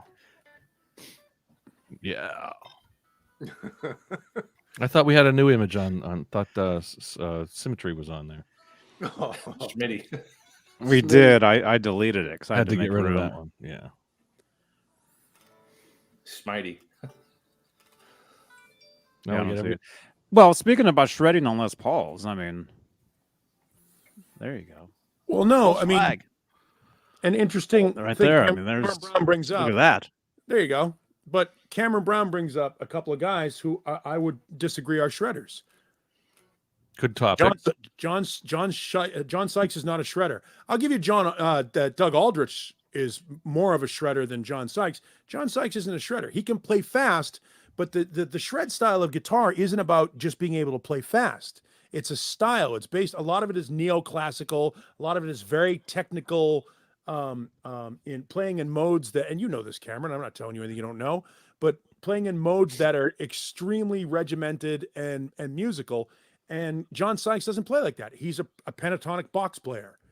You know, those guys that play just the regular pentatonic blues scale and like Zakk Wylde. Zakk Wylde plays really fast, but I wouldn't call Zakk Wylde a shredder.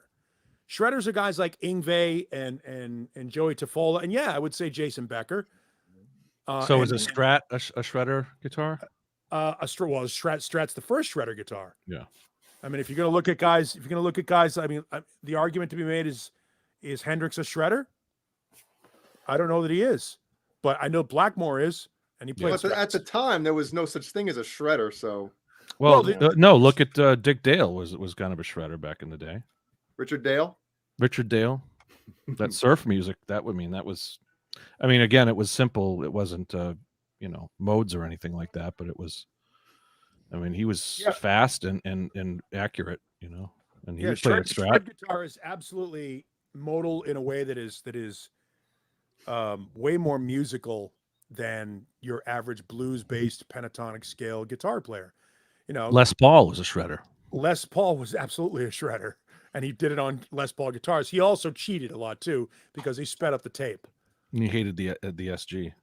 He sped it. Well, he didn't hate the SG as much as he hated the fact that he was getting divorced at the time. Yeah, we've just that's a... Marty Friedman, absolutely a shredder. Mm-hmm. It's in the hands. It's not. I mean, so yeah. I mean, you've got examples. Marty Friedman played a Les Paul. I don't know. At one point, I mean, Marty Friedman made his name playing a Jackson Kelly. Yeah, God, yeah. He Phil looks good with X that guitar. Phil X has an EVH SG. Now that's a new one. An EVH SG, huh? He has an SG that's painted like a Oh, Frankenstein. okay. Oh yeah, from Johnny. EVH style. Yeah, Buckethead's absolutely a shredder, and he does use Les Pauls. He has them specifically made for him. Randy Price says Randy Rhodes. Keith Campbell says Kirk Hammett. Yeah. Kirk Hammett made his name playing Jackson's. Yes, he does own ESPs. Yeah, he does own his own the Greenie Les Paul though. So They he's got started that on one. Well, and he has the black Les Paul with the spider sticker. Yeah. With a Floyd on it. Randy would be a great example of a shredder on a Les Paul. He played a Sunburst in the Black Album too. The Les Paul is primarily not a shred guitar. It's just not. The neck profile is not conducive to that. It's not flat and thin. But you can set it up to be a shredder. You can Sure. set it up with low action and you know, you can get you find the right neck on the right Les Paul and you know. Well, I mean, I know you know, like Jay would probably, I don't know if you'd probably have a hard time on a not a hard time, but you know, you wouldn't prefer a Les Paul no, with a thicker neck. You like I can't remember the last time I actually played a Les Paul. I do know that, I mean, you know, I had an Ibanez and two Ibanez actually in this room a week and a half ago that should have been shred guitars, but you know, I'm very finicky, man. I like a certain thing, and not you know, on. Finicky. If the frets are too goddamn tall, I can't stand it. George can't stand you. Peter Frampton's not a shredder though. Yeah, I don't. Well, yeah, no, he's more Great guitar, jazz and feeling. He's got a lot of blues and feeling. Yeah, I've been really getting into old Humble Pie. Like Peter Frampton and Steve Marriott together were a fucking fantastic team. That's a band that I think people would really enjoy if they went back and grabbed the first 4 or 5 Humble Pie records. Everything. Or like Leslie West. Leslie West played Les Paul Juniors, and he wasn't a shredder, but he was, you know, Les Paul guy. He always played the juniors. Mick Mars, he played Les Paul too. Mick Mars is certainly not a shredder. Oh, he could shred. No. Mick Mars? No. Rock. Sorry, Sherman Callahan. Yeah. Frank's not a shredder either. See, there's a difference between shredding on a guitar and being a shredder. Yes, you can play fast and you can rip into it, but Frank Hannon plays primarily blues scales. Uncle and Frank. Shred guitar is not blues based. Yeah, I kind of agree with that. That's a true statement. Yeah, in my and that's the opinion. thing. Santa Cruz 3600. People I'm saying aren't shredders are great players. Yes, they are great players. Pete Townsend's a great player, but he's not a shredder. It's a style. It's a style that I would say Blackmore started it. Blackmore was the first guy to bring this sort of neoclassical shred guitar thing to hard rock. He and Steve Howe. And the first modern day shredder that everybody knows is Malmsteen. Yeah. Because even Eddie wasn't a shredder. Even Eddie was more blues based. Eddie doesn't play. Can he sweep pick? Yes, he can sweep pick. Does he do arpeggios on occasion just to say he can do it? But that's not the foundation of his playing. Guys like Randy Rhoads, yes. Steve Howe, yes. Richie Blackmore, yes. Yngwie Malmsteen absolutely is the guy that was the tipping point that made shred guitar. The poster child. Yeah, he's the guy. And then you've got all the guys after him, the Joey Tofolos and the Tony McAlpines and the Jason Beckers and the Marty Friedmans and all that. I'm with Randy Price, man. I don't Yeah, and tapping is arpeggios. Yes, thank you, Cameron. I'm with Randy Price. I don't agree that shred has to be a neoclassical styling. Like that's no, but it is a disciplined form of guitar playing. It's playing in Mixolydian and Phrygian and all these weird modes that are not traditionally associated with hard rock guitar playing. But Jay can shred, and he doesn't know what the heck that is, Mixolydian and any of that. yeah. So you don't have to know any of that. I accidentally time all together. I guess I have no idea. I don't consider myself a shredder.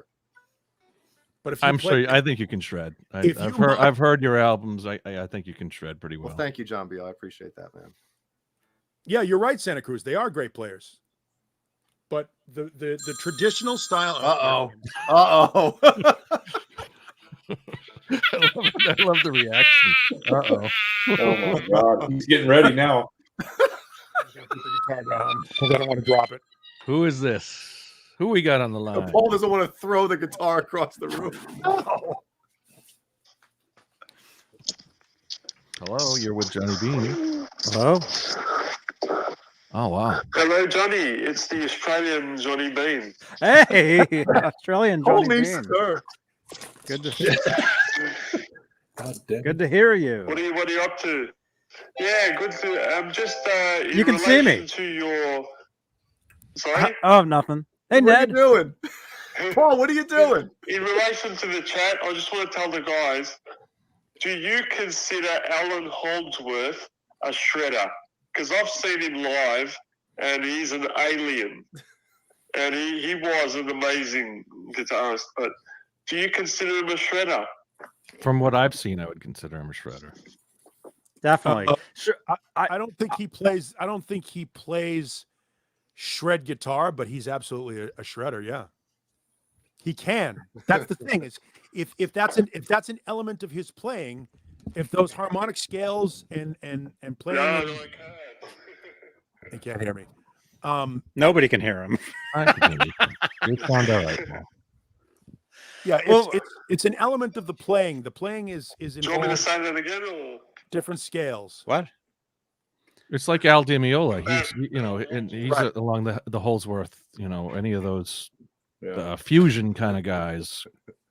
Here's an they're- idea. John McLaughlin and Here's an idea. When people call up, pause the video and then unpause it after the call.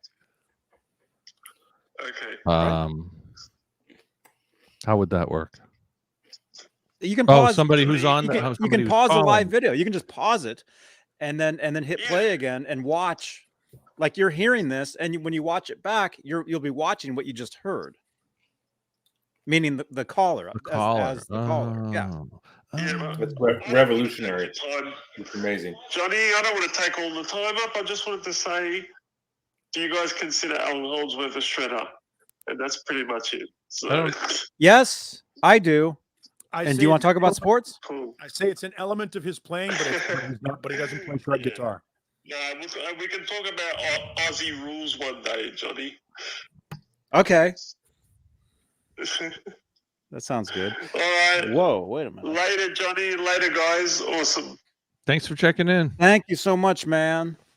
False flag. False flag. Woo, everybody. Yeah. All right.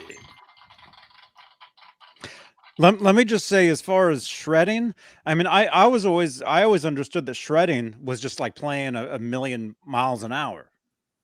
But there is a style to shredding. There is the neoclassical style. Yeah, Yes. there's different styles to it. But it doesn't have to be, it doesn't have to be out of a regular scale. It can, you can shred in I thought in it was just playing in a major fast. scale, yeah. Playing That's just kinda like Like super- CC DeVille. super fast. Doesn't CC DeVille shred? And he's he's not playing anything. Well, think of like Slayer Ned. solos, right? Technically, I guess you would consider them shred, even But though they're they not. make no sense. It's just They're not. playing fast for the sake of playing fast. Yeah. I guess you can. I don't consider those guys shredders.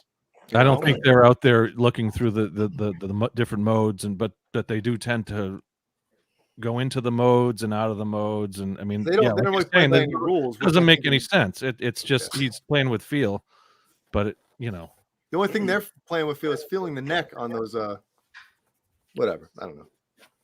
What did Kerry King play? He played Jackson's, right? Was it? Back in the day, yeah, because Henneman played Jackson's as well. Gary Holt actually plays a Les Paul, right? He plays a single cut at ESP. Alex That's right, single cut ESP. Skolnick That's plays Les Pauls. Who? Skolnick's absolutely a shredder.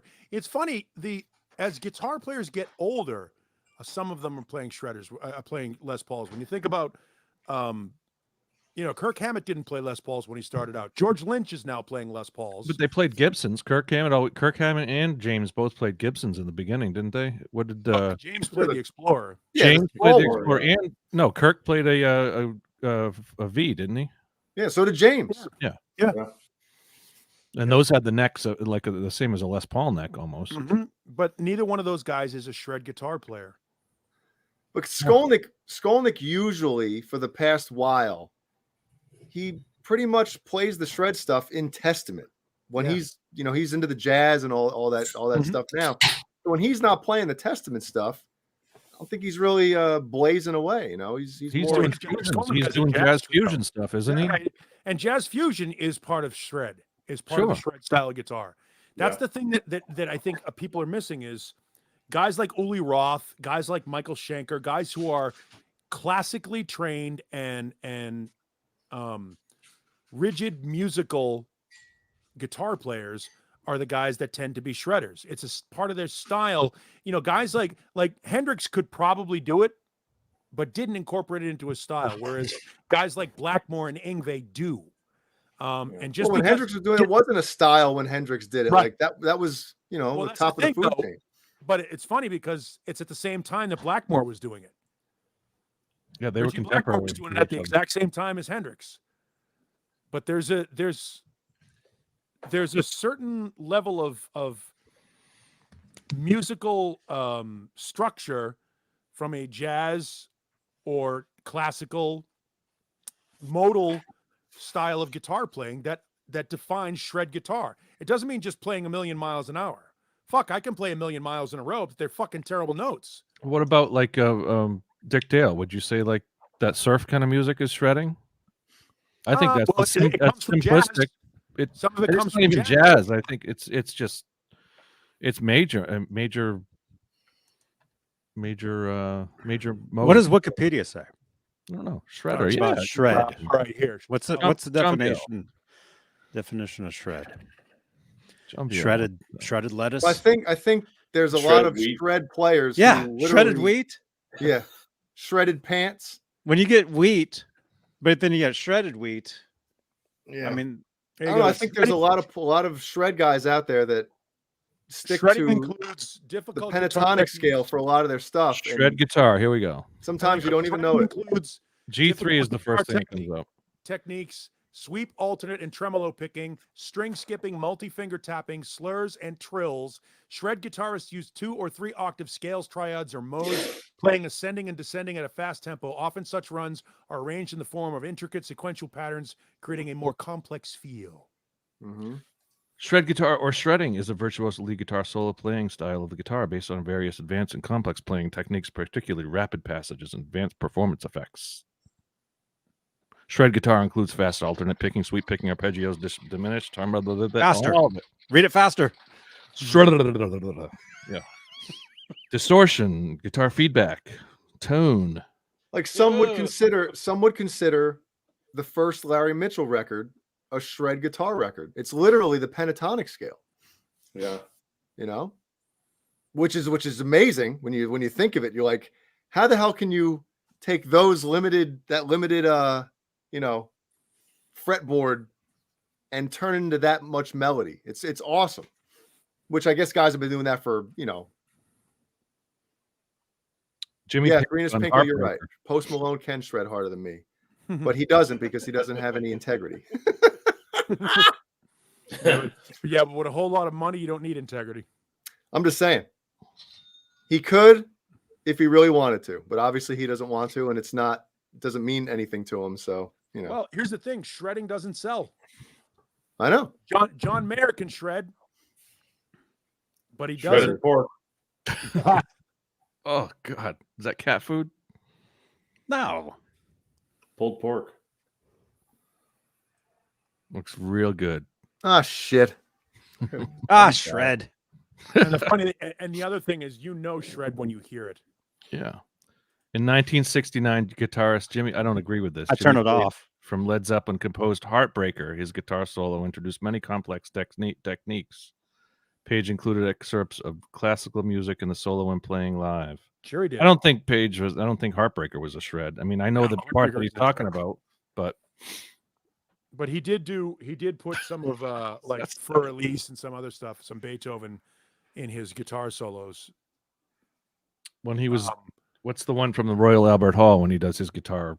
That was he had a name for it. I can't think of what it was called. Well, Someone in the chat knows. It's Black Mountainside. Yeah, maybe that was what it was. Mm-hmm. And he did a whole 15 minutes of Mm-hmm. on the what was he playing? A Dan Electro. Mm-hmm.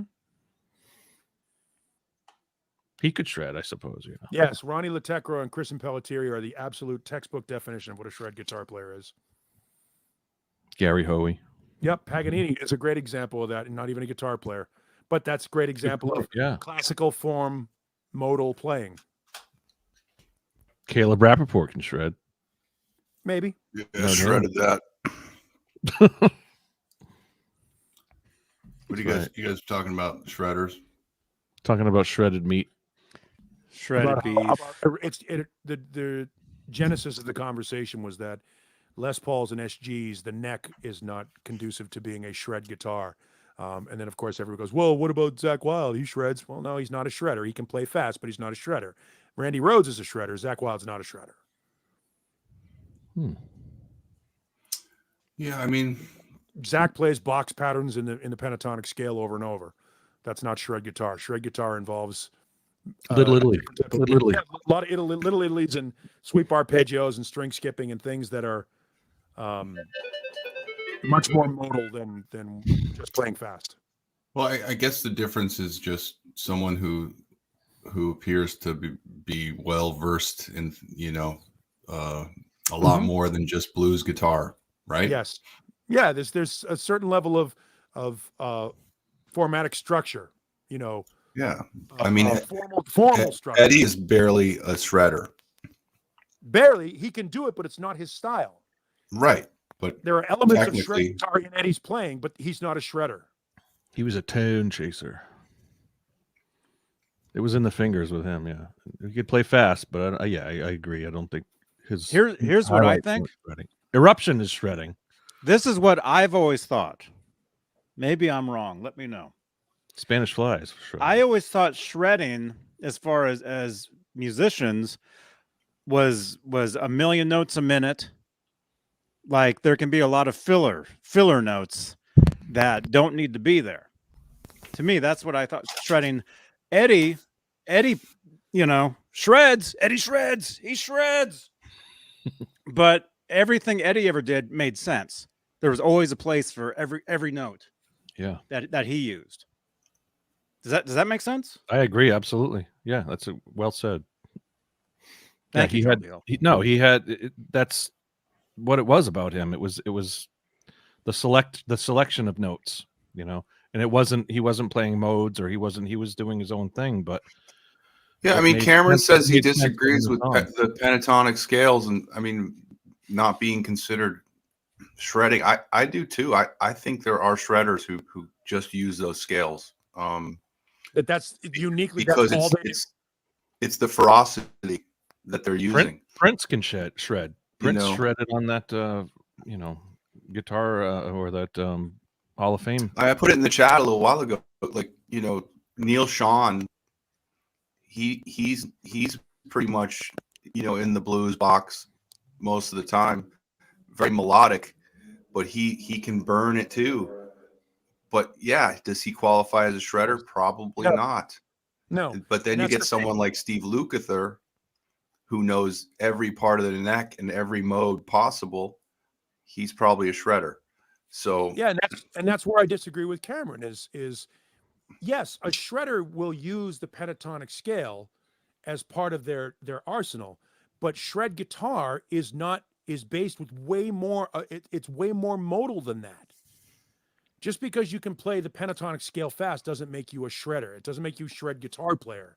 Shred guitar and being able to play fast are two totally different forms. Yngwie Malmsteen is a shredder. Angus Young is not.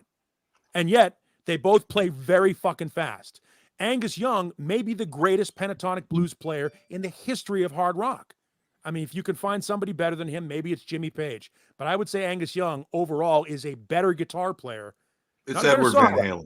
Sorry. But a better No, because Edward Van Halen did other things, whereas Angus doesn't. All Angus does is the blues scale. That's all he does. But it's Paul, Chuck Berry played it a million miles an hour. Most of Eddie's stuff, like 85%, is in that spot or in those boxes on the neck, and it's just the way he came at it from a little bit of a different angle, and using flat fifths and whatnot and stuff. It's his note choice. And so it's the choices, but the fact that he's in those boxes, that the same places that Angus is, and I'm not trying to poo-poo Angus Young at all and his abilities, but if you're gonna say the greatest pentatonic shredder of all time, we know who that is. I mean, that's pretty obvious. Ed loved Angus. Ed liked that was one of his favorite albums. Some of his difference with Eddie, with Eddie's soloing and a lot of other people, it's when they solo their fingers, it's all like this. Eddie got the same notes like this, doing stretching, playing them in different spots where everybody else did them like where it was easy to get. Right, and he played it. He played those notes like a piano on a guitar. Like what he was doing. Yeah, he was using a second hand, obviously. But even he was doing single hand stuff, you can tell that he was doing stretchy stuff before he figured out how to put his finger on the his right hand on the fretboard. So,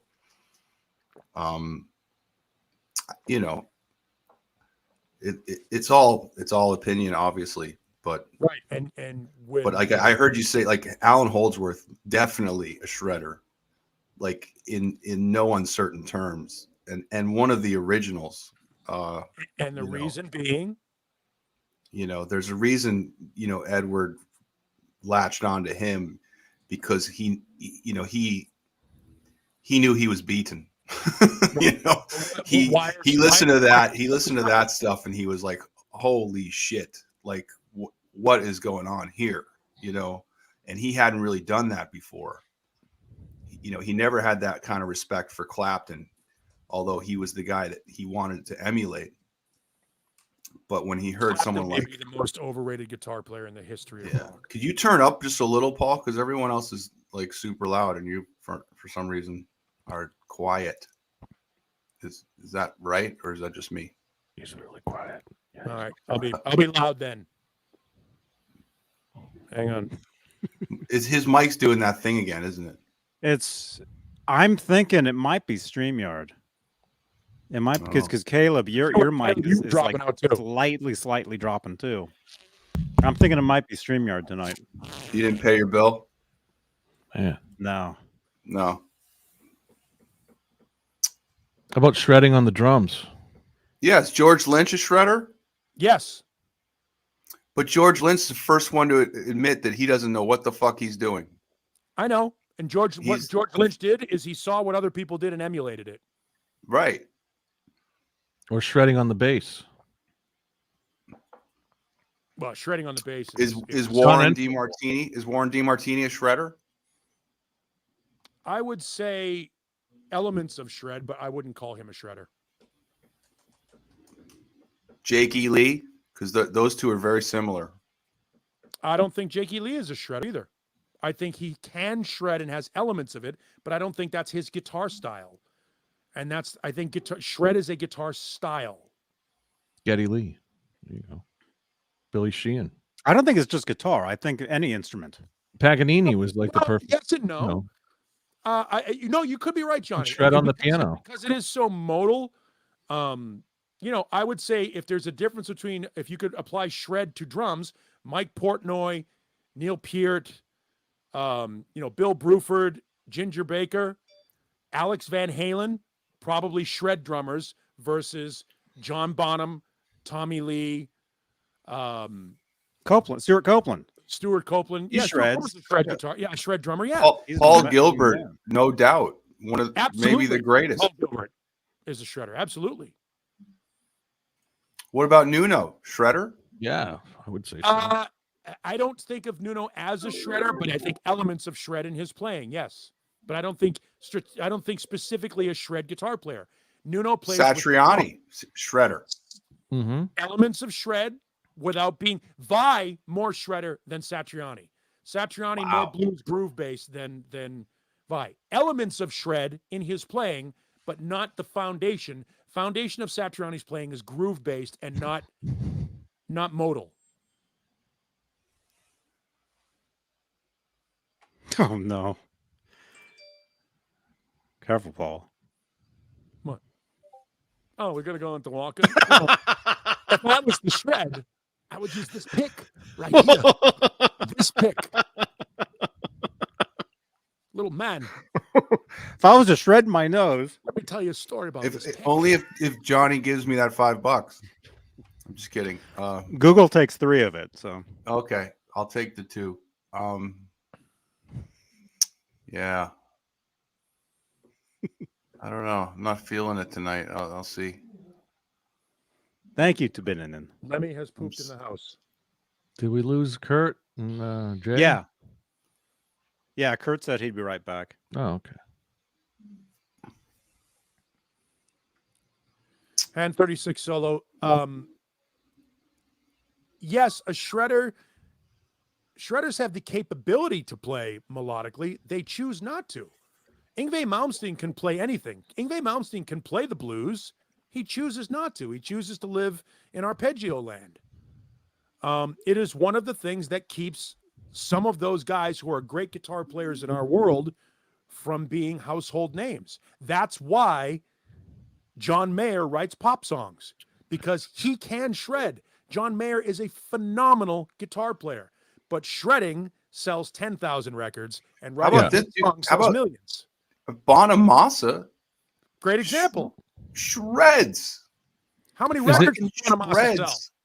Is part of shredding in the performance itself, It's or part is of it, style. or is it part of attitude? Is shredding? It's a genre. It's a genre. It's a style. It's a style. It's the evolution of lead guitar. You know, it's always about think- going to pick up speed, just like air travel. You know, But it's not just about they got to speed. build a faster plane. You But know, it's not just guitar. The shred style came from classical music. Yeah, like Paganini applied that to the kind of guitar. stuff. Yeah, Just as I've they been were saying. violin. They were fiddle violin shredders. 200 years ago. It is Any instrument. It is a formal musical form. It is formal musical form versus blues-based pentatonic feel playing. yeah. And you can tell it when you hear it. You know it when Let's you hear get it. Cameron Brown in here. Let's get a shredder on the show.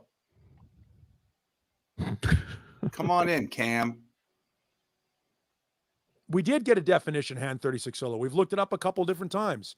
And the thing that they agree about is sweep picking with arpeggios, string skipping, diminished melodic runs, intense speed, and formal modes that are more indicative. Attitude.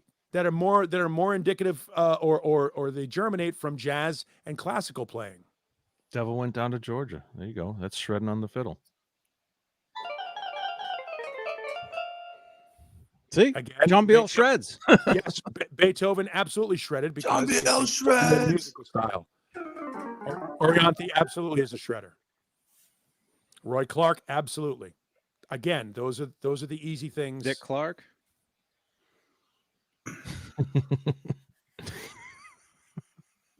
Totally. Matthias Jobs. Matthias is yes, has shred elements, but if you want to talk about a Scorpions guitar player that was a shredder, 2 of them, Schenker and Uli Roth. Ralph Macchio. Was that Al Cooper? Was that who did the sound? Who did the soundtrack to Ry Cooter. Ry Cooter. Cooter. He shreds. Can. More of a blues player. What do you think, Ned? Do you shred? You shred mice? Ned Shreds. Ned Shreds Thursdays at 8. He Ned sure does shred Shred- much, doesn't he? Ned Shreds. Yeah, but Cameron, you do the sweep arpeggios, and Mhm. that instantly puts you Right. in shredder category status, Because- just like it or not. It's just Category. No, but if it's the that's ultimate. if that's his, It's the if that's ultimate his- shredder move is to sweep pick arpeggios, in my But opinion. is that the foundation upon Cameron's playing, or is it just a trick that he throws in there? Oh no, it's definitely a trick he throws in there. But Well, but then- if you then he's- throw but he's using all kinds of other things around it, and then that's like the holy shit wow factor in most of the playing that I grew up admiring and thinking I'll never be able to play like that. Those are the kinds of things I saw and instantly labeled shredder. Oh, that's the interesting thing about that too, is that technically an arpeggio is a musical expression of the notes, but it's how it's played. You can tap an arpeggio and you can sweep pick an arpeggio, and they sound completely different. And the sweep picking is an element of shred guitar, whereas the tapping really isn't. Thanks, Sabrina. Good night, It's that Sabrina. sweep picking and that string skipping and that And that tight pants and that wall of Marshalls that aren't even actually plugged in. Yes, Renus Pinkel. Vinnie Vincent is a shred guitar player. He's a terrible guitar player, but he's a shred guitar player. Wrote great songs, though. Saved Kiss. I think she's awesome. Sped up great solos Vicky Vincent. with the tape. All right. What else we got? I think we So- did shredding to death. Tony Let's McAlpine. shred that topic. Yep. Yes, I saw a question earlier. Nerd Halen's still on the cruise as of today. Yes. Day by day, right? Well, I mean, we all got to test negative, or we're not getting on. So Hellstorm asks if we would put Al Petrelli in the same class as Alex Skolnick. Yes, but I think Alex Skolnick is a better guitar player than Al Petrelli. But they play very similar styles. yeah, Russ, Satchel, Russ Parrish, he can do it all. He's Yep. a shredder. He's a phenomenal guitar player that happens to be in a comedy act, Mhm. but he's way more incredible than the part he's playing in that band, in my Which opinion. goes back to what I said earlier. Shred guitar doesn't sell. Where's the No. song? Where Alice Cooper said it 40 fucking years ago. That's great. Where's the song? No, it's that's great. We're the girls. Yeah. Yeah, Keith Campbell, I'm okay now, all clear. So thank you. I've seen some other people ask that. Yes, feeling great, fine, terrific. I'm cleaning up poop. I'll be right back. Wow. Nice segue. Yeah.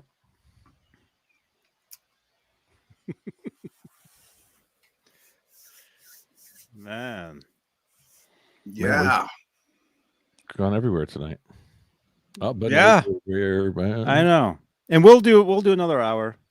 We had said we were only going to go till 10 tonight, but we'll keep Yeah, I figured we'd we'll keep going. Yeah, why not? What happened? Why till 10? Somebody's sleepy. We gotta get to GTA or No. No GTA tonight, I guess. oh. Alex is awesome. Skolnick, Yeah, when Megapod? are you going to get him back on the show? I don't know. You got some shredders you got to get back on the show. Leave smash a thumbs up if you want to see him back. Cameron, Billy Sheehan, Billy Sheehan, Skolnick.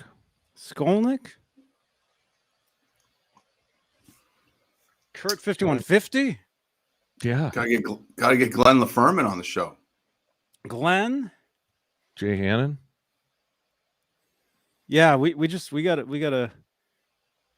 figure that out because he wants me to come to his house and stay. And the plan was around NAM time that I would possibly stay with him at his house. That's a long way to NAM from that house. But we'll see. Yeah. When was the last? Did they do Summer Nam last year? They actually just did NAM yesterday. Oh, so they did like what was it? Yesterday was a NAM, and I signed up for it, but I didn't even go. I didn't even log in. Yeah, isn't it like this time? And 2 years ago was the last real NAM. Yeah. Yep. And that's 2 what years. Holy shit. some of us got horribly sick, and that was the beginning of hell. Well, that was probably the beginning of this whole thing too. Yeah, I'm convinced that's what I had, and I've talked to other people, and they thought the same thing, but who knows? Yeah. Yeah. NAM's happening in June this year. And there might not even be Fender there. So, which means no AVH. Yeah, it's not going to be the same.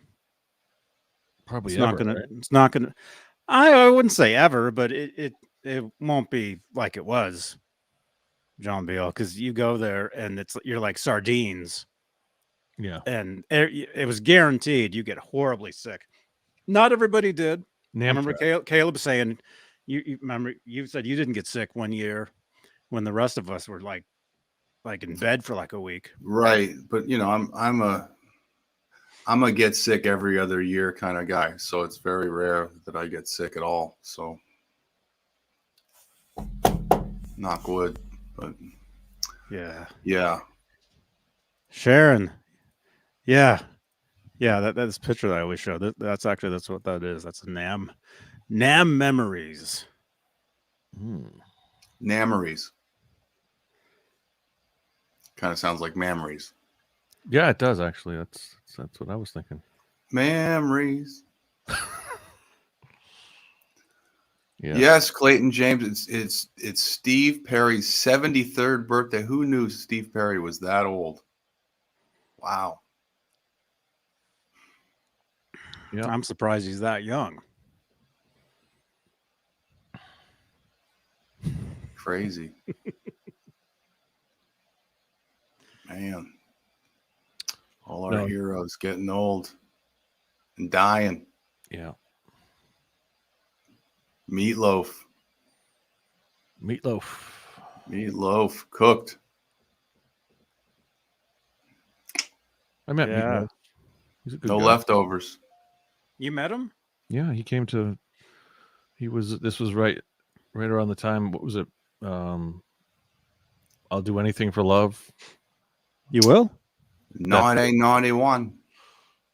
Well, whenever that came out, it was a couple of years after that. He came. He was supposed to play Maine at the Civic Center, which was like maybe 10,000 seats, and then he couldn't sell. But he wouldn't do that. He wouldn't do that. He wouldn't do that.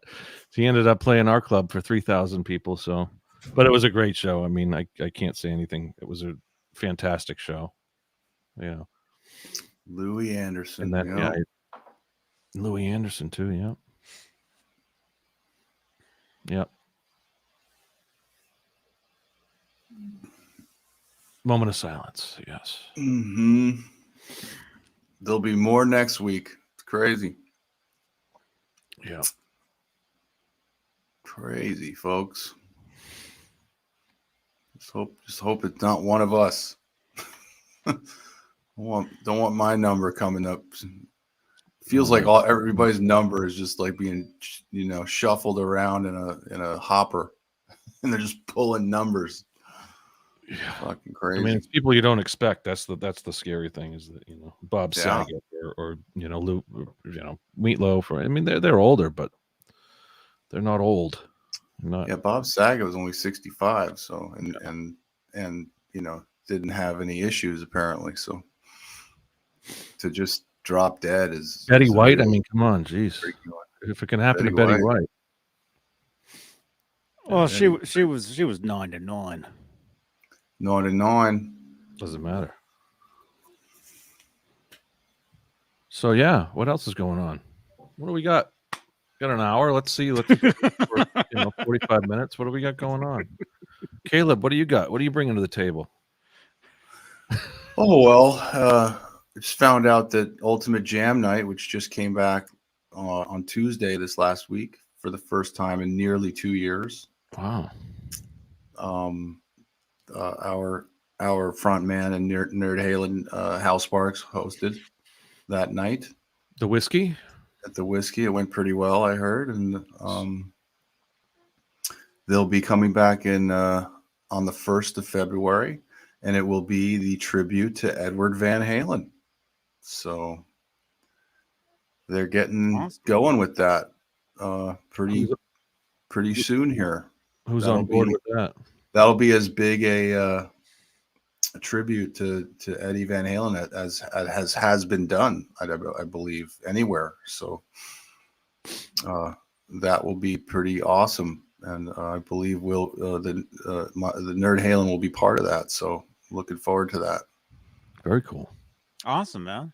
Yeah, I don't know what songs we're gonna play, but there might be some special guests. We'll see. Man, that's cool. Yeah.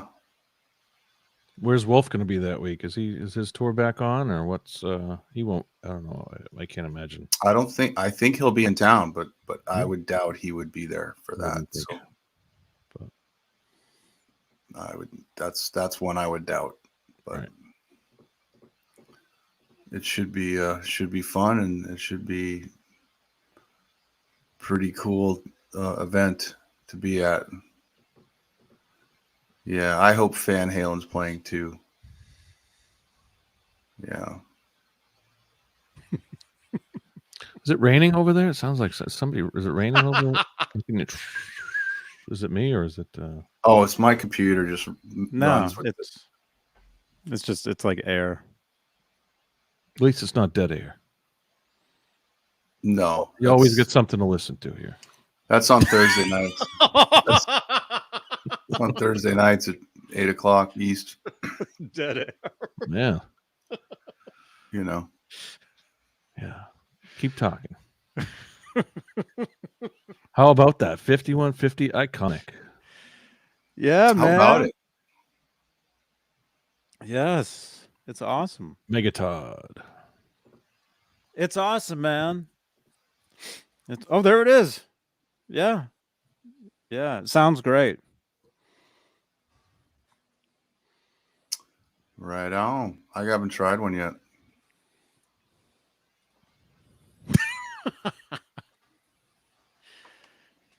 Oh my gosh. Yeah, well, it's a weak one. Oh, Johnny didn't say anything. It's No, it wasn't me. Johnny didn't say it. Wasn't him. Why do you think I left? Yeah. What else? I like the new standing Johnny. I like the standing swaying Johnny. I think that's cool. It's a cool add to the show. Yeah. Looks like you're like waiting for a bus.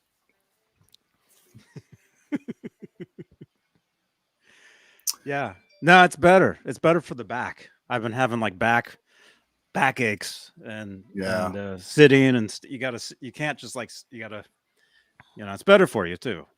And I already have the standing desk. So this is something I should have been doing like the whole time, but Gear question. Santa Cruz 3600. Caleb, would you get a Friedman or a Sur amp? I've never tried a Sur amp, but obviously Sur products are as highly touted a guitar or amp in the business. So it's one of those things I'm afraid to try a Sur amp or a guitar because I think I'll just be thinking about getting one from then on, and I'm not good with those kind of thoughts.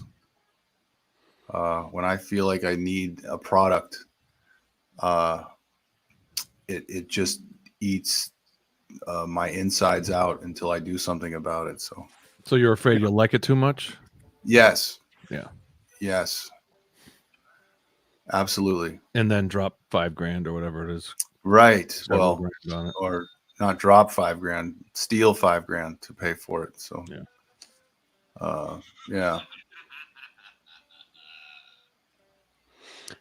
Doesn't Cameron? Does he have a Sur amplifier? Oh, there you are. Well, I know he's got Friedman, so but yeah, he probably has the Sir too, because he's a Sir artist.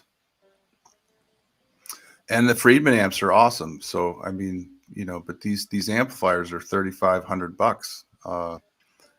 And I mean, I still want just that Soldano SLO 30, the 30. Yeah. I mean, I don't think I'd be disappointed with that amp. I think, I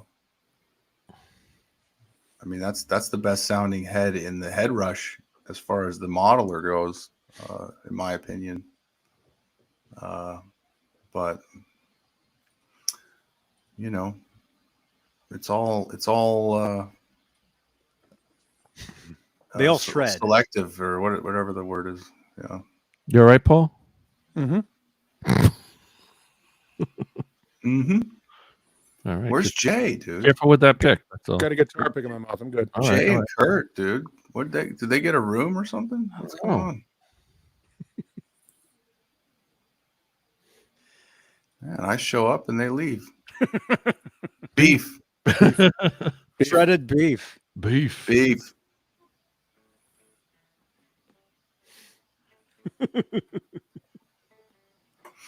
Yeah, I don't need a Soldano. I wouldn't know what to do with it. But I know that was the what was that, like the 5150? Did he record a lot of 5150 on the Soldano, or what did he use, or was that more like the Fuck album? Fuck, is, okay. On the Soldanos, and then he had PV basically from there on copy the Soldano. Is what I've heard. Jay's dealing with a little shit.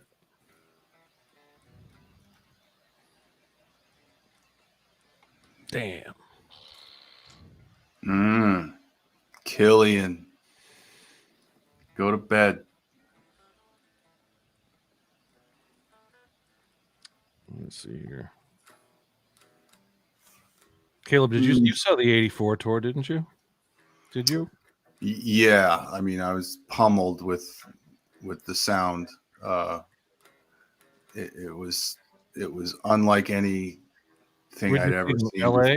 Where did you see them? Yeah, I saw them at the Forum here in Inglewood, May 13th, 1984. May Yes. 13th. Okay, let's see. So I found I was looking through Billboard magazines, and they had the whole rundown from the 84 tour. And it pretty much breaks down every show, from how much the gross was, how many attended, how much the tickets were. Put that up. Do we have a screen version of that or no? Well, I sent it. I put it in the chat, our chat yesterday. It's got, I don't know. Let me see. I don't know if I have. I got Reno, San Francisco. Cow Palace. It only had selected. It had selected shows from, because it would do the top concert grosses every week. Billboard magazine would do the top concert grosses every week. But I don't see LA. Seattle, Edmonton, Winnipeg. Anyway, but it did have. There was some, sort of records set for each arena they played. For quickest sellout. Let me see. I know this is entertaining here. Good stuff here. First 2 days sellout for a rock show was the opening night of the Sportatorium in Florida. 23,000 for 2 shows. They made 276,000 for those 2 shows. But it was just some really real nerd stuff. Mid-South Coliseum, 10,000. So, Autograph opened for them on a lot of shows. The Velcros. Who opened when you saw them? Do you remember? Well, if the Velcros were this 50s band that played just 50s hits, wore tuxedos, and didn't stop between songs because of the chorus of the booze and having stuff thrown at them, and 10,000 middle fingers aimed at them. It was pretty. That happened to the Jay Giles band in '81 when they opened for the Stones. Oh, and Prince opened for the Stones and got booed off stage at the Coliseum. I think he got hit in the head with a bottle or something. So, jeez. Yeah, people are not forgiving much. They played Reno and Las Vegas. Bill Graham, 3 nights at the Cow Palace, 43,000 tickets sold, $587,000 revenue. Wow. Yeah, it was just some. I found, and that doesn't include merchandise, right? That's just ticket sales. That's just ticket sales, yeah. So $500,000 for 3 shows. I guess I would break up too after a tour like that, right? The last show of the '84 tour was what, Dallas. Let me see, July 10th through the 12th at the Houston. 3 sellouts. When doesn't it have the Summit, but it doesn't have. I guess I don't have. Oh wait, it's on the other page. So that was 42,000 tickets sold, $573,000 for 3 shows at the Summit in Houston. Last American shows before the breakup. A little sniffly there, bud. What's up? I know. No, it's just Omicron. It's 10 degrees here, so it's the change in temperature, and I don't know. It's not. Believe me. Trust me.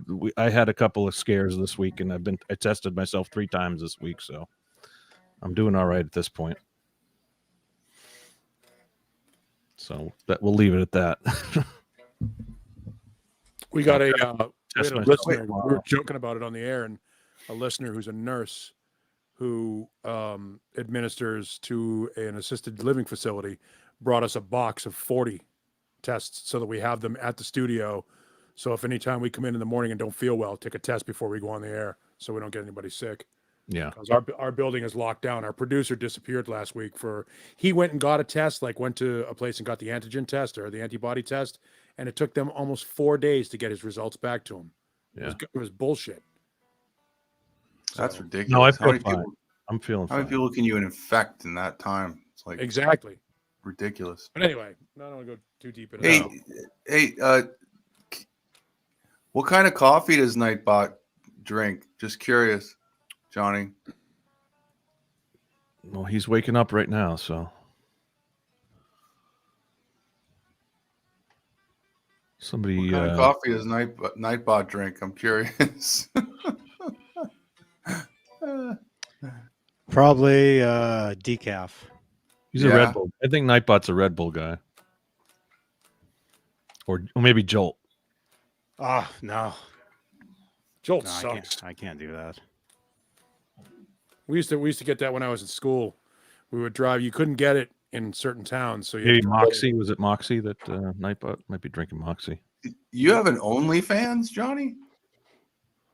Yeah. Is that like naked Johnny or what's going on there? No.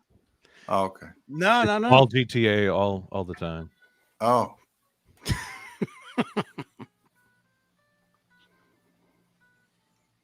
No. Wow.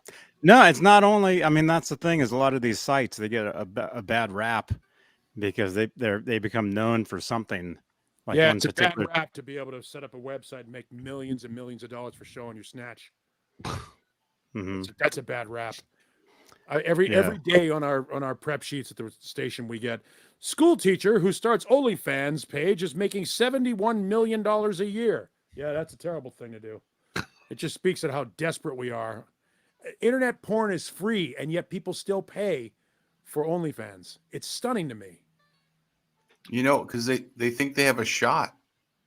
Well, that's why strip bars, That's why, right? I'm surprised. Oh, this stripper likes me. I can tell she likes me. Oh yeah, she likes me. She's smiling at me. She's talking to me. Show up in that VIP room with no dollars and see what happens. Yeah, man. A lot of charity dances going on at the strip club. Yeah, Nightbot does a lot of coke. That's probably it.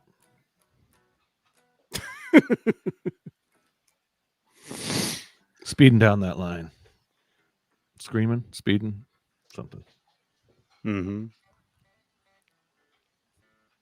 I watched Over the Edge last night. The old Over the Edge movie. Yeah, 1979. You really got me on the soundtrack. Things are gonna get easier. movie. It's not a You good know. movie. It is actually a good movie, and I'll defend that. It's an actually, it back in the day. I mean, it made a lot of. They didn't even release it really until '81 when it came on HBO. Yeah, And then people started to realize it's actually, I mean, it was for the time, the late '70s. It was, For those that don't know, it's about a bunch of kids who basically take over their town. it was better than the Warriors. I'll give it that. At least It's better than the Warriors. far and it's better than the Warriors. And it held my interest for 90 minutes, so it was a good Dude, movie. Matt Dillon is just classic. He's There's an one of the greatest, and actors of our time. Carl, I don't even know who the actor was, but Carl it was just a, I don't know. I remember watching it in the 80s on HBO and listening to the soundtrack at the time, and the soundtrack was incredible. I mean, it was everything from the Cars to Van Halen and AC/DC and everything. But and then I was looking at the Wikipedia page, and I guess Light Up the Sky was written for that movie. Light Up the Sky was, at least according to somebody, or according to Ed, he said it in the Rosen 78 Rosen interview. He talks about it, says, we wrote Light Up the Sky for that movie, but then they went and watched an early screening of the movie and figured it wasn't, quote, Oscar worthy, and it was, they weren't too impressed with it when they watched it. But if you listen to the lyrics and of Light Up the Sky, and come see your children, and they're lighting up the sky, and they're burning the city down basically, and so I mean that was an interesting connection that I had. Interesting, wow. And then they went and took the Kinks song and paid the Kinks all the money. And also Won't Get Fooled, or no, Bob O'Reilly was supposed to be the end credit song, but the Who didn't join it. I mean, obviously back then you'd probably have to pay millions for a Who song, late '70s, before they would have ever licensed anything out. But I think it was watching it, I hadn't seen it in 10 years, probably really watched the whole thing, but it's a good story. It's a good movie. It's a little. I mean, it's supposedly a true story from 1973 in California. There was, these planned communities that, basically their parents, wanted these planned communities so they could get their kids out of the city and raise them properly. But then the kids, all started breaking the law and destroying the city. I wish we could do like a Mystery Science 3000 on a movie like that. Just sit here and watch it and talk about it. That'd be fun. Me too. I'd love to do that.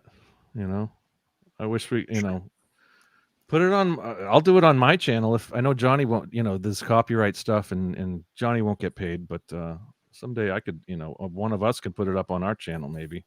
But I think it's free on YouTube. I'm pretty sure.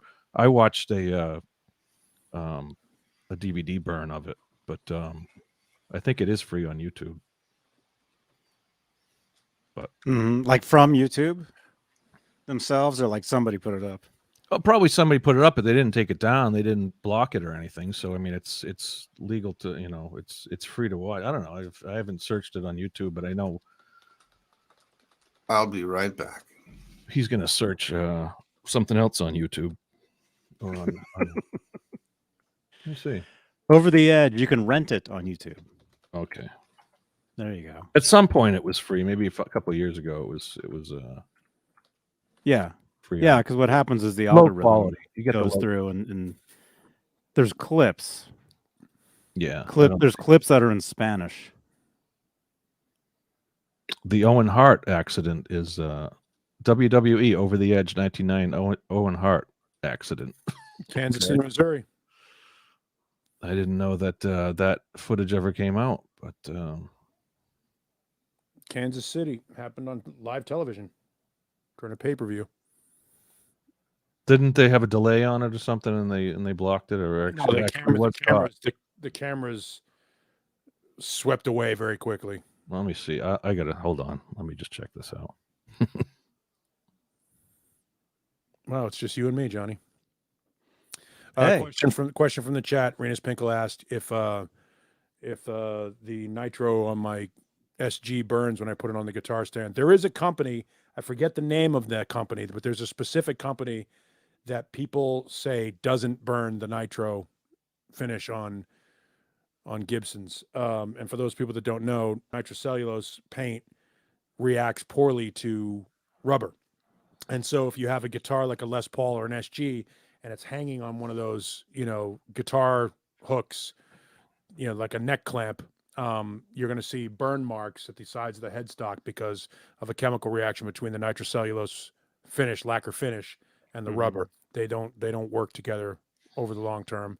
So all of those guitars with a nitro finish, you'll see on a stand, we'll get these burn marks down here by the strap button, the bottom strap button. You'll see 2 burn marks there and then on the neck, you'll see them on the side of the headstocks. But it's all character, Yeah, it can be. As long as you're not a collector. If you're a collector, you're not going to put that on the stand. You're going to put it in the case after. Yeah, the string swing is what dry heat's what I was talking about. But yeah, I put mine in the case, in the cases when I'm not using them anyway, because I have 2 dogs and I have visions of the guitar in Get Back from the Beatles when George Harrison's Les Paul just falls. I saw that. Really, I missed that one. I actually saw. Did it break the head? Didn't break or anything? Did it? No. I've had, and I have a dozen or so Les Pauls and a couple of SGs, and they all have the headstock angle. I've never broken a headstock. Now I have bought a guitar with a headstock break. Yeah, this one doesn't break. Good, nice repair. Fairly nice repair. I bought a Les Paul with a headstock repair.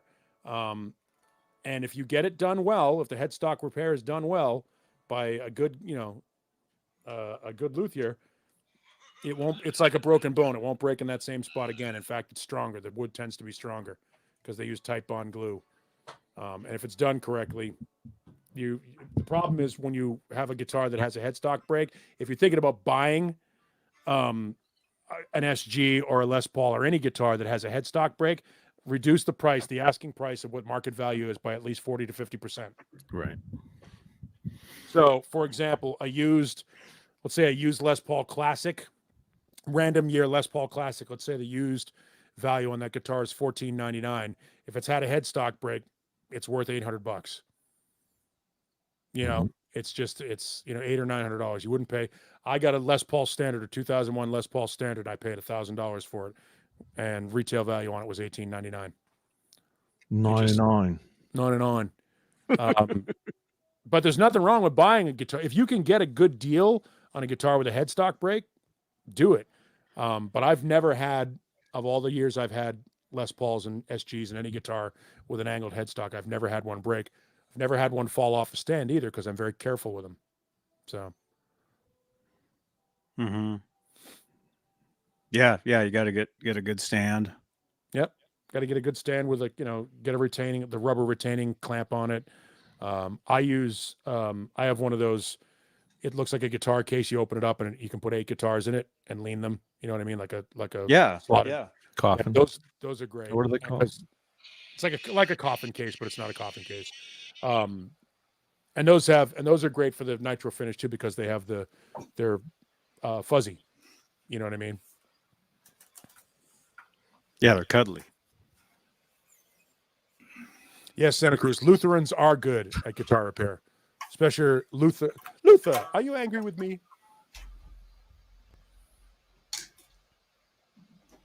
Yeah, Fenders don't tend to have a lot of headstock breaks. Gibsons. Yeah, it's a Gibson thing. Yeah, it's an angle thing. But just be careful with it. I mean, hey, it's it's going to happen. If it's going to happen, it's going to happen. But I don't think too many Music Mans have a lot of broken headstocks either, unless you're smashing into the monitors. They're too small. The headstock probably wouldn't hit the ground, actually. And that's maple too. Those are all maple, right? Gibsons are using They're all mahogany. I think is maple stronger. Maple's stronger than mahogany, I believe, right? Steve. It's a harder wood. I Steve think. Carmichael is it, or who's our? Steve Carmichael. I think maple is a stronger wood than mahogany. More dense. I don't know. Yeah. Look at that. Look at the chrome. The chrome. The reason why Gibson has that tilt is allegedly it helps sustain. It's better for the tune. Allegedly. For the Gibson tuning. had screwed with Johnny, it where's yours? over the years. Mine is in the loft. The Gibson guitar headstock angle is it's not. 17 degrees. The Epiphone guitar angle is 14 degrees. And Gibson's changed it throughout the years too. I mean, they Yeah, but changed it. 17 is the standard, is the one that has always been the one that the preferred angle. And they Yes, switched maple to 14 for a while. are stronger. I guess Jay's dealing with some serious shit over there. Just killing him. His kid woke up. Yeah, and it's well, I mean, it's super late where you guys are, so that's Yeah, how we doing? it can't be good having We're almost there, so yeah.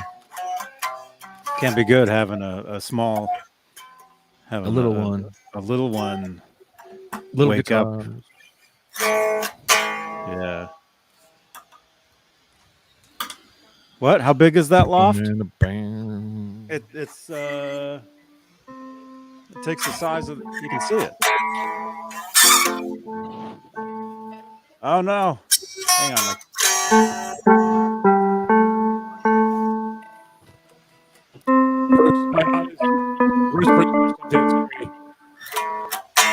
According to me, I noticed a Floyd on a guitar. Oh no.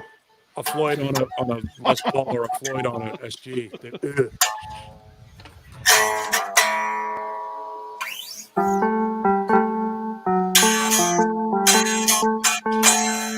Little trebly there. Dang it. Should be in Dublin. Should be in Dublin. Doubly. There we go.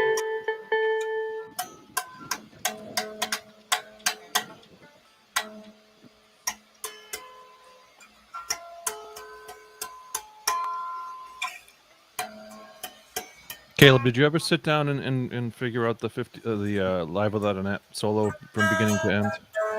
I know people have. I just didn't know. I don't know. No, I stopped at the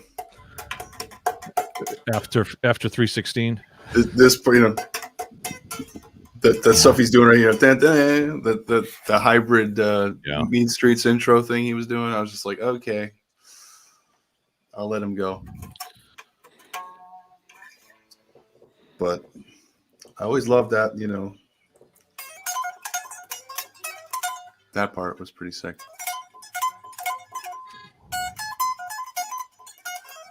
That's got the Ice Cream Man finger. Yeah, it's actually one less fret. So this is Ice Cream Man. And then this is the Live Without a Net. There you go.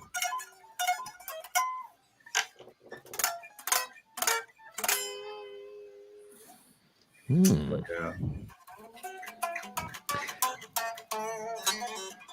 Santa Cruz, no. I mean, it can. What it got unplugged.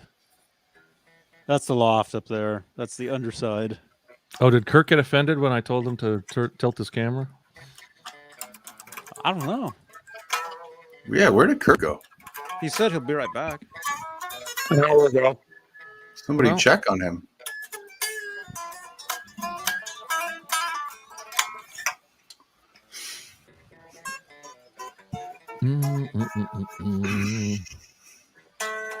James G. I just saw your photo, man. Kurt had to go run and help his daughter. Okay, hope everything's all good, Kurt.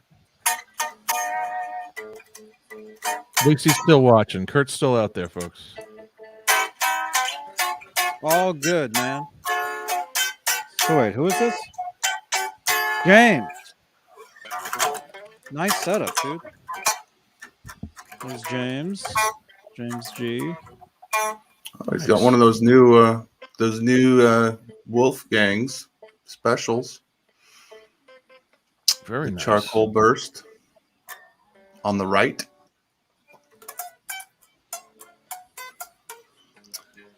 I don't know. Part of me like wishes that headstock was painted. Am I wrong or? No, you're right. Yeah. I saw. That's the only thing I don't like see about if I can find it. about my Wolfgang special stripe. It Special. looks unfinished. It looks like it's not finished. My literally. stripe special has a black headstock. I wish it had the matching headstock.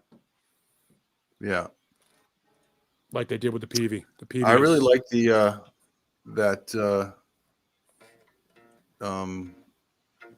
what is it, the blue green one in the special with the white pickups. I think that's a great look. That was my second choice last year, but I got the black Stealth 5150. But now that there's no guitars coming out till June, apparently, I'm like wondering, should I just get something that's already existing? What do you guys think? Get what you want. I know part of me wants to wait though. Like what's coming? No, get what you want, because as we all know, when you get something or you let something go that you really want, you spend the rest of your time pining for it. You know, when everybody wants to get, they want to get, let's say, the Ernie Ball Music Man, and you get the Axis or you get the Sterling or you get, any of the knockoffs, it's still not the same thing. If you want an SG, get an SG. If you want a Les Paul or a Strat, get, you still regret letting that Clapton Strat go, right? I do. Yeah. I do. So what are your options with the current lineup? Well, I can have any striped series guitar, or any special Wolfgang special or below. I believe I could get 2 standards. Wow. So that's a little enticing too. But I mean, part of me I'd love to get the Shark, but I don't know what I have no hardtail guitars. Well, there you go. You need a hardtail. That's a hard guitar to travel with. Yeah. It needs a special case. The two standards make sense because you can take those on the boat, not worry about the salt air or anything fucking with them. You can take them to a casino. Yeah, those are road horses. I know. I wish I could. I probably couldn't get them by the boat. It's no, you know what I'm saying though. Like those are the ones that like you wouldn't want to take, a fake 59 to a club gig. No, I'd wanted to bring it over to a house in Long Island and leave it there. But I totally thought. Never take it out. Yeah, I've totally thought about just souping up some standards, and those would be the travel guitars because. But I mean, workhorse. I mean, part of me is like, should I get another Frankie just to have 2 of them, like as a backup? Has anybody got 2 Frankies? I don't know. You don't need a backup Frankie now. You can. I don't know. I like the Shark. The Shark is my. The Shark is cool. I just don't know. I'll be reaching for a bar that's not there. So weird. I sometimes regret letting my circles go. If that one was still available, I think I would get that right now. So yeah, the Star, is the Star available? I think the Star is available, yes, but I'm not crazy about the Star. Yeah, Star looks like what Akira Takasaki played, that Hurricane. Yeah, I don't know. How about this version of the Frankie? This is the rare. I could get the white version of the Frankie with the white pick guard and the single coils.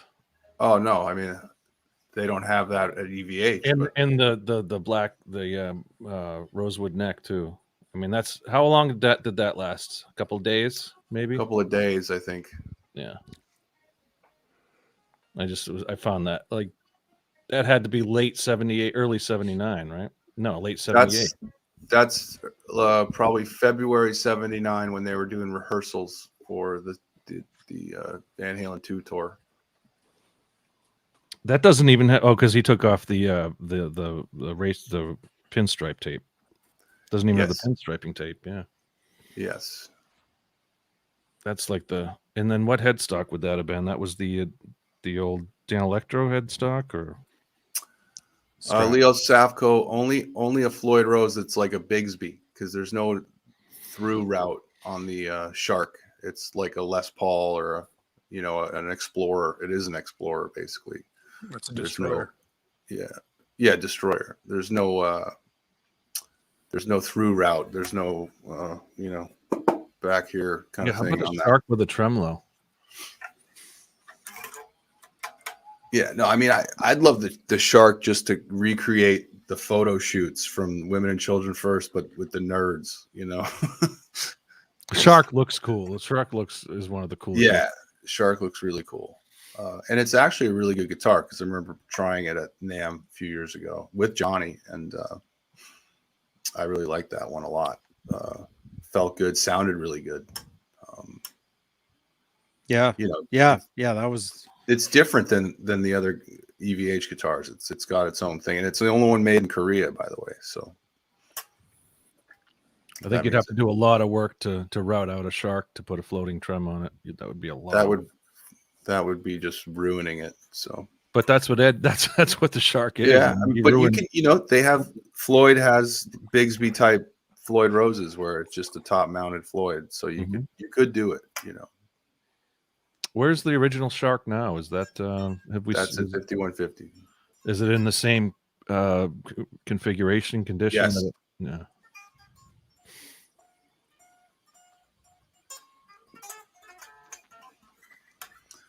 Johnny, which EVH guitar, non-American, would you get if you could have one? I wish I still had my Circles. Yeah, right. Because that was one. The only reason I got that one was so it's one I could use, and people didn't think it was a Van Halen guitar. Like I could play it anywhere. Just a cool graphic. Yeah. Just a cool graphic. Yeah. When are they going to do the Rude? I think that's the next one up that has. I would hope they do the Rasta next, because I would like that one. Like if the Rasta comes out in June, I'm getting it. If a 5150 Relic comes out in June, like they Relic the Frankie, and it's affordable, yeah, I'll get that, even though the headstock won't match. Any hints as to what might be coming out? I mean, nothing. No. Yeah, I mean, I guess since there was a 5150 Stripes, wasn't there, or no? Yeah, yes, the first one.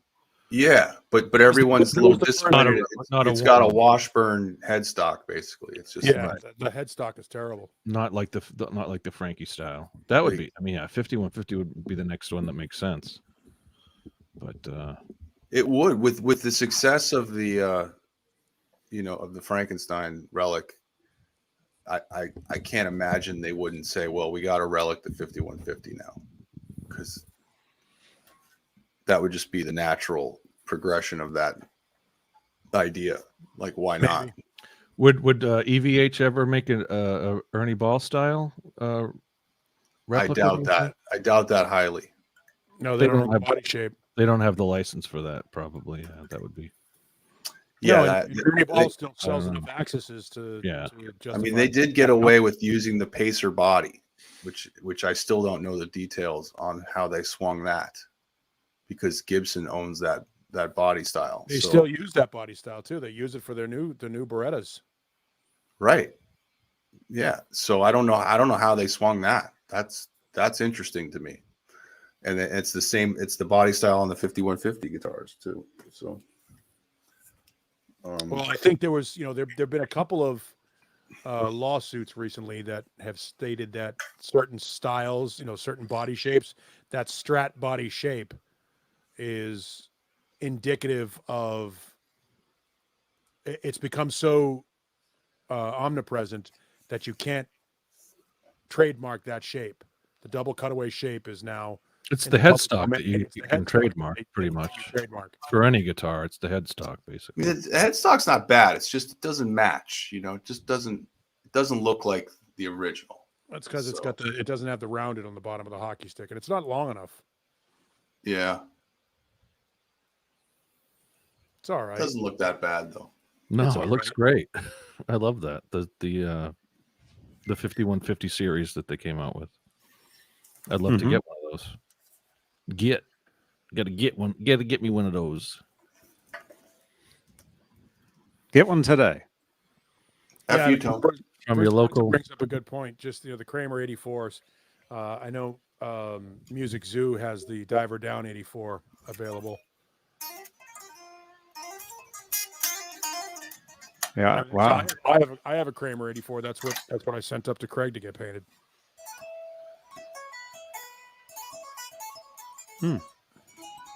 I didn't realize the Music Zoo had been around for so long. They've been around years. Yeah. They just had a like an anniversary type of thing. Yes, Leo Sacco, I have red titanium upgrades in this guitar.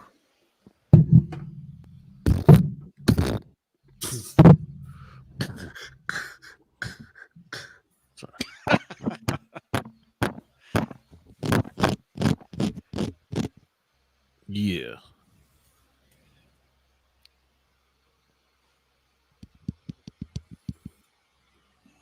Wow. Is that all FU tone? All those upgrades? yes, Nice. yes. Adam hooked What me size? up. What size block you have in there? 42L. Whoa. Whoa. With the trem stop. Yes. Just for added insurance. Don't want that floating at all. It's pretty heavy too. It's a heavy guitar. This is heavy. Whoa, that's heavy. Whoa. Is that the line? Heavy. Is there something wrong with the what is it? Is there something wrong with the The Earth's Gravitational pull. gravitational yeah. pull? And he's like, what? You keep saying everything is heavy. The Dragon Snake would be really cool, but Wow. what a bunch of. I mean, to mass produce that kind of art piece, They could would be- CNC that. They could CNC that, but even the graphics, it's. You know, I guess they could. I mean, we're Yeah, pretty I mean, amazed by how many Frankensteins they busted out. You know, so I mean, with the way they've got 3D printing down, which is basically a consumer version of CNC machines. Essentially, it's the same program, does the Night, Sherman. same sort of thing. So why not? That would be great to see that one. Yeah. 3D print. And the what's the Hydra? The Wayne Charvel. Mhm. yeah. Well, there's Nobody wants that one. you know what? It's just not many people know about it. It's And very- he's never. There's nothing live with him playing that. It's all. Yeah, he used it for a video. photo shoot. One That's pretty photo much shoot. it. That's it. So But it's brought up its own legendary status as well because of that. It's not really legendary. It's legendary amongst us. Amongst us, sure. Yeah, amongst us. But so is the Rude, and so is the Rasta. Those are just really amongst us. it's weird. The Rude just doesn't. The whole paint job just doesn't do it for me. There's something about that paint job that I'm just like, I think it's the fact that it's a 2-inch. Isn't that the 2-inch body that's like super thick, and then it's so's the weird Unchained. headstock. So's the Rasta. It's the same body, not actual, but same cut. So Maybe they'll do the natural. mahogany, They'll do Ed's natural the Hog. backup from 79 through 81. I think they're done. I think they're done putting out limited edition finishes. I hope they're not.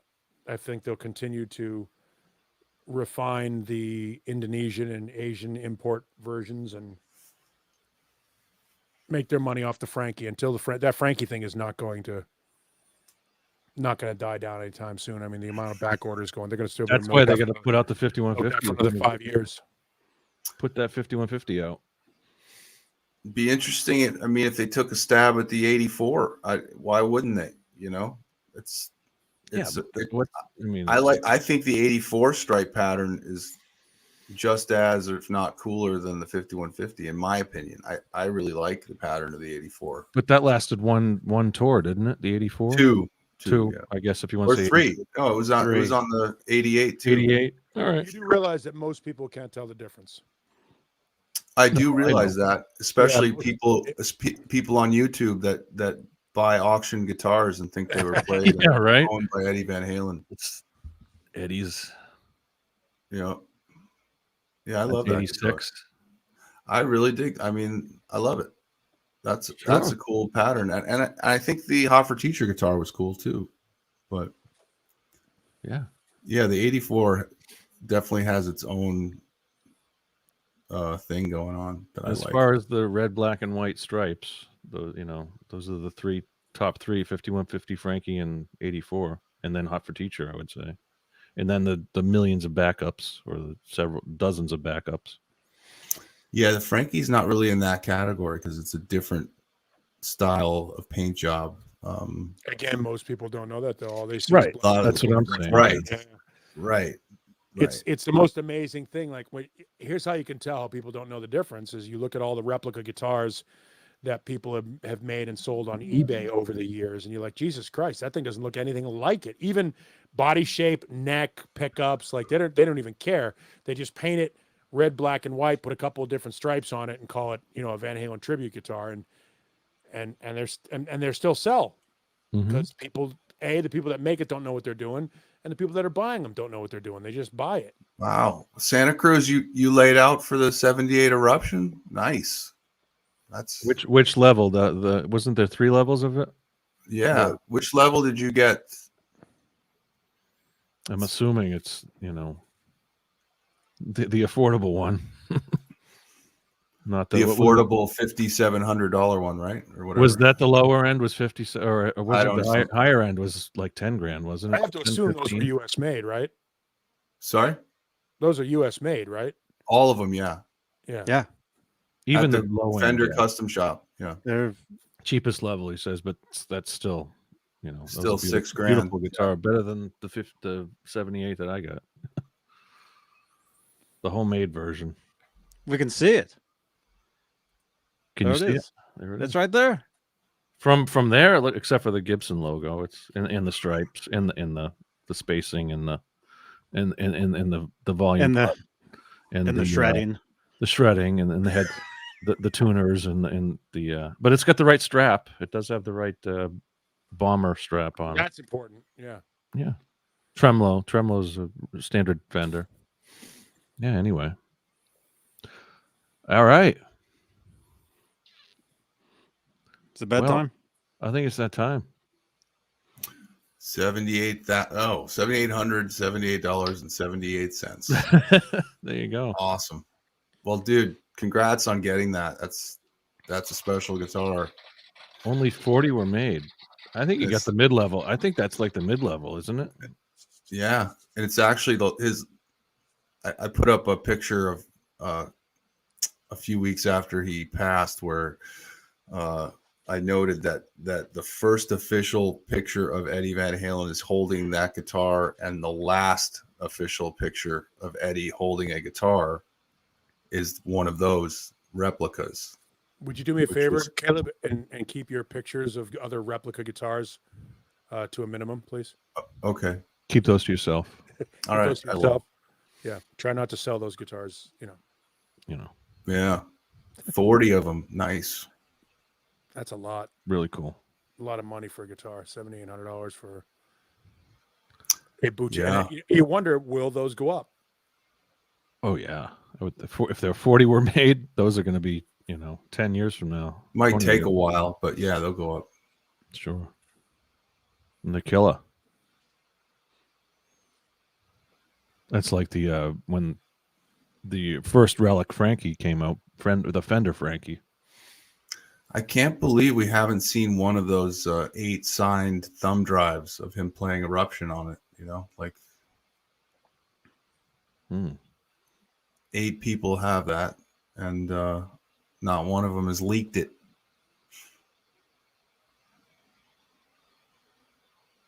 Maybe maybe it gets taken down if they upload it. Maybe. Good night, James G. There may be a legal thing that they sign, like an NDA. Maybe. That says if because they're going to be all watermarked. Anything digital is now watermarked. Yeah. So if anybody can trace back the digital copy to you, there's probably a legal entanglement. It's only playable. Like they can they can only play it. Or it's just got their name scrolling across. This is the property of, and then you can't get rid of that. This was leaked by someone's. Basically, I mean, I would think that's what they do. Leo Safko, that Gibson Jimmy Page Black Beauty Les Paul, Gibson put out a couple of different Jimmy Page signature models, and the interesting thing about them was that they were the coil taps, and then they have the true bypass and a phase inverter on them. Well, all of those features are now available on the straight up Gibson Classic. Like all of the electronic enhancements that were on the Jimmy Page Les Paul are now just available on a regular stock standard production model Les Paul. So your friend paid $11,000 for a signature, for literally the signature, because there's nothing unique about those guitars anymore. Who owns the Ripley technology? Is it Gibson, or because Kramer owned it, or yeah? If Kramer owned it, Gibson owns. It's like the Steinberger. Doesn't Gibson own the Trans-Trem now? Yep. That reminds me. And the guys that are running Gibson right now are doing a good job. They're doing the right things. They're doing the right marketing and R&D and putting out good products again. They should rebuild. They should redo the Trans-Trem. I think that unit is greatly sought after. I don't get it. Well, if somebody puts a mosquito in their ear, I wouldn't be surprised if that doesn't happen, because they've done what they've basically done with their guitar lines is they split with an original series and then the modern series. And the modern series has all of the, PCB boards and all the coil splits and phase inverters and all that shit. And the modern series are built like they were back in the 50s and 60s. I mean, the original series are built like they were in the 50s and 60s with no weight relief, none of the, bumblebee caps, the whole old school like wiring and all that shit. And it's worked for them, kind of like, what EVH did, and having different levels of their guitars. You can get the standard series and pay a little bit of money. You can pay a little bit more for whatever, and then you can go up to the custom shop, obviously. And finally, Gibson is finally making a good product again. So, and the reviews on the Kramer guitars are nothing but positive. Those are built by Epiphone in the Epiphone factory in China and Indonesia. And people seem to love them. That's a good point that Rena says. It's like, even if you get a Trans-Trem, like try finding somebody that can, work on it. Right. It's just, I'm surprised because it's such an amazing piece of technology and machinery and mechanics and all that. I'm surprised that it hasn't been even perfected better. Someone's sitting on that patent. 35 years, 35 years since that came out. And I'm amazed that it hasn't even been more refined and figured out, Well, didn't the whammy pedal kind of do the same thing? I mean, obviously not to the same quality, but it's quality stuff. It's digitally you can reproduce that, and that's probably why it hasn't necessarily come back. I guess so, yeah. It's like the Ripley technology. That is such a unique and limited thing. Right. Nobody's going to use that. If you're going to record like that, you can just record into the tracks and just pan everything in post, instead of just doing it live. And even MIDI does that now. Do it now. MIDI, there's been MIDI guitars that have done the Ripley thing for like 30 years already. Yeah, there are. If you have, a tripler or whatever box that's in the front of your pedal board, that will do the same thing, and you can pan each signal left and to the right. So the idea of the Ripley was great for its time, but the technology has now leapfrogged it, and it would be like going backward. And that's okay. Again, I just told you how great it was that Gibson was making guitars like they did in the 50s again. So there's probably a market for it, but I think that market is very small. Mm-hmm. But again, it's still there. The market for, certain custom guitars, custom shop guitars is very small, and yet they still make them. If enough people want to spend, whatever the price point is for that Trans-Trem, and the ROI on it is high enough, the profit margins are high enough, they'll make it.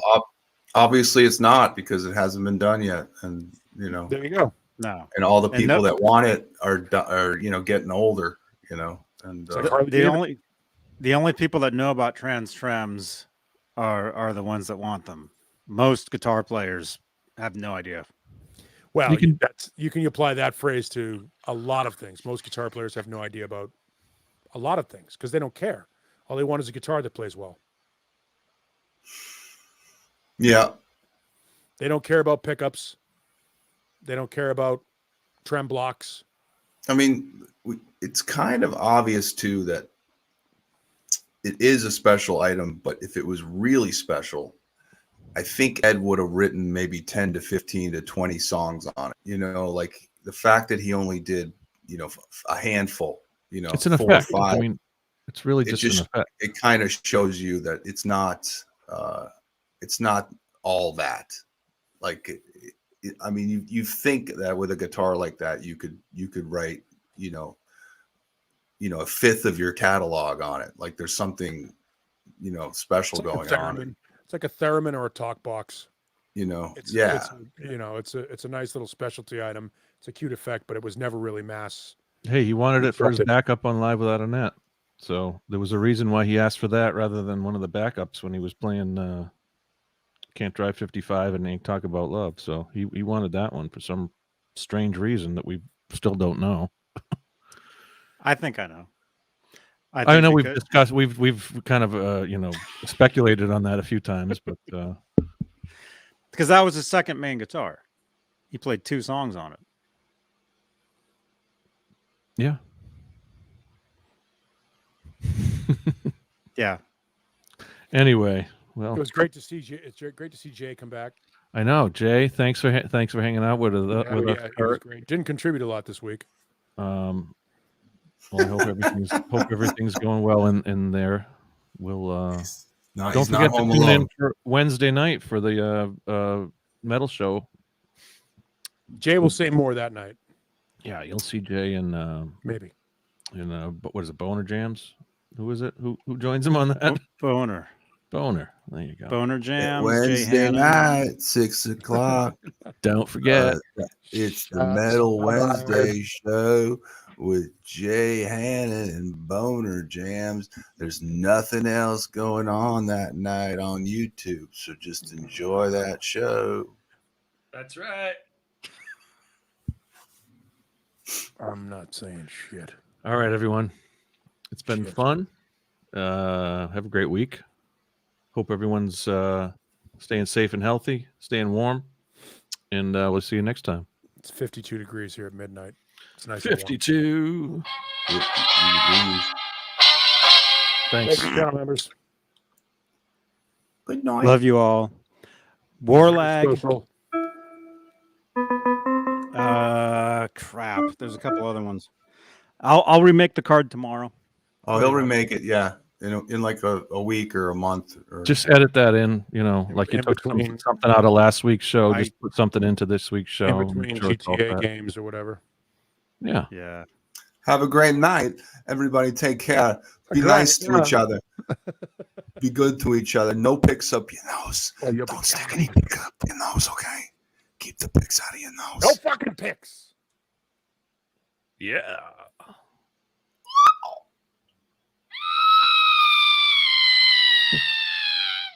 Crazy.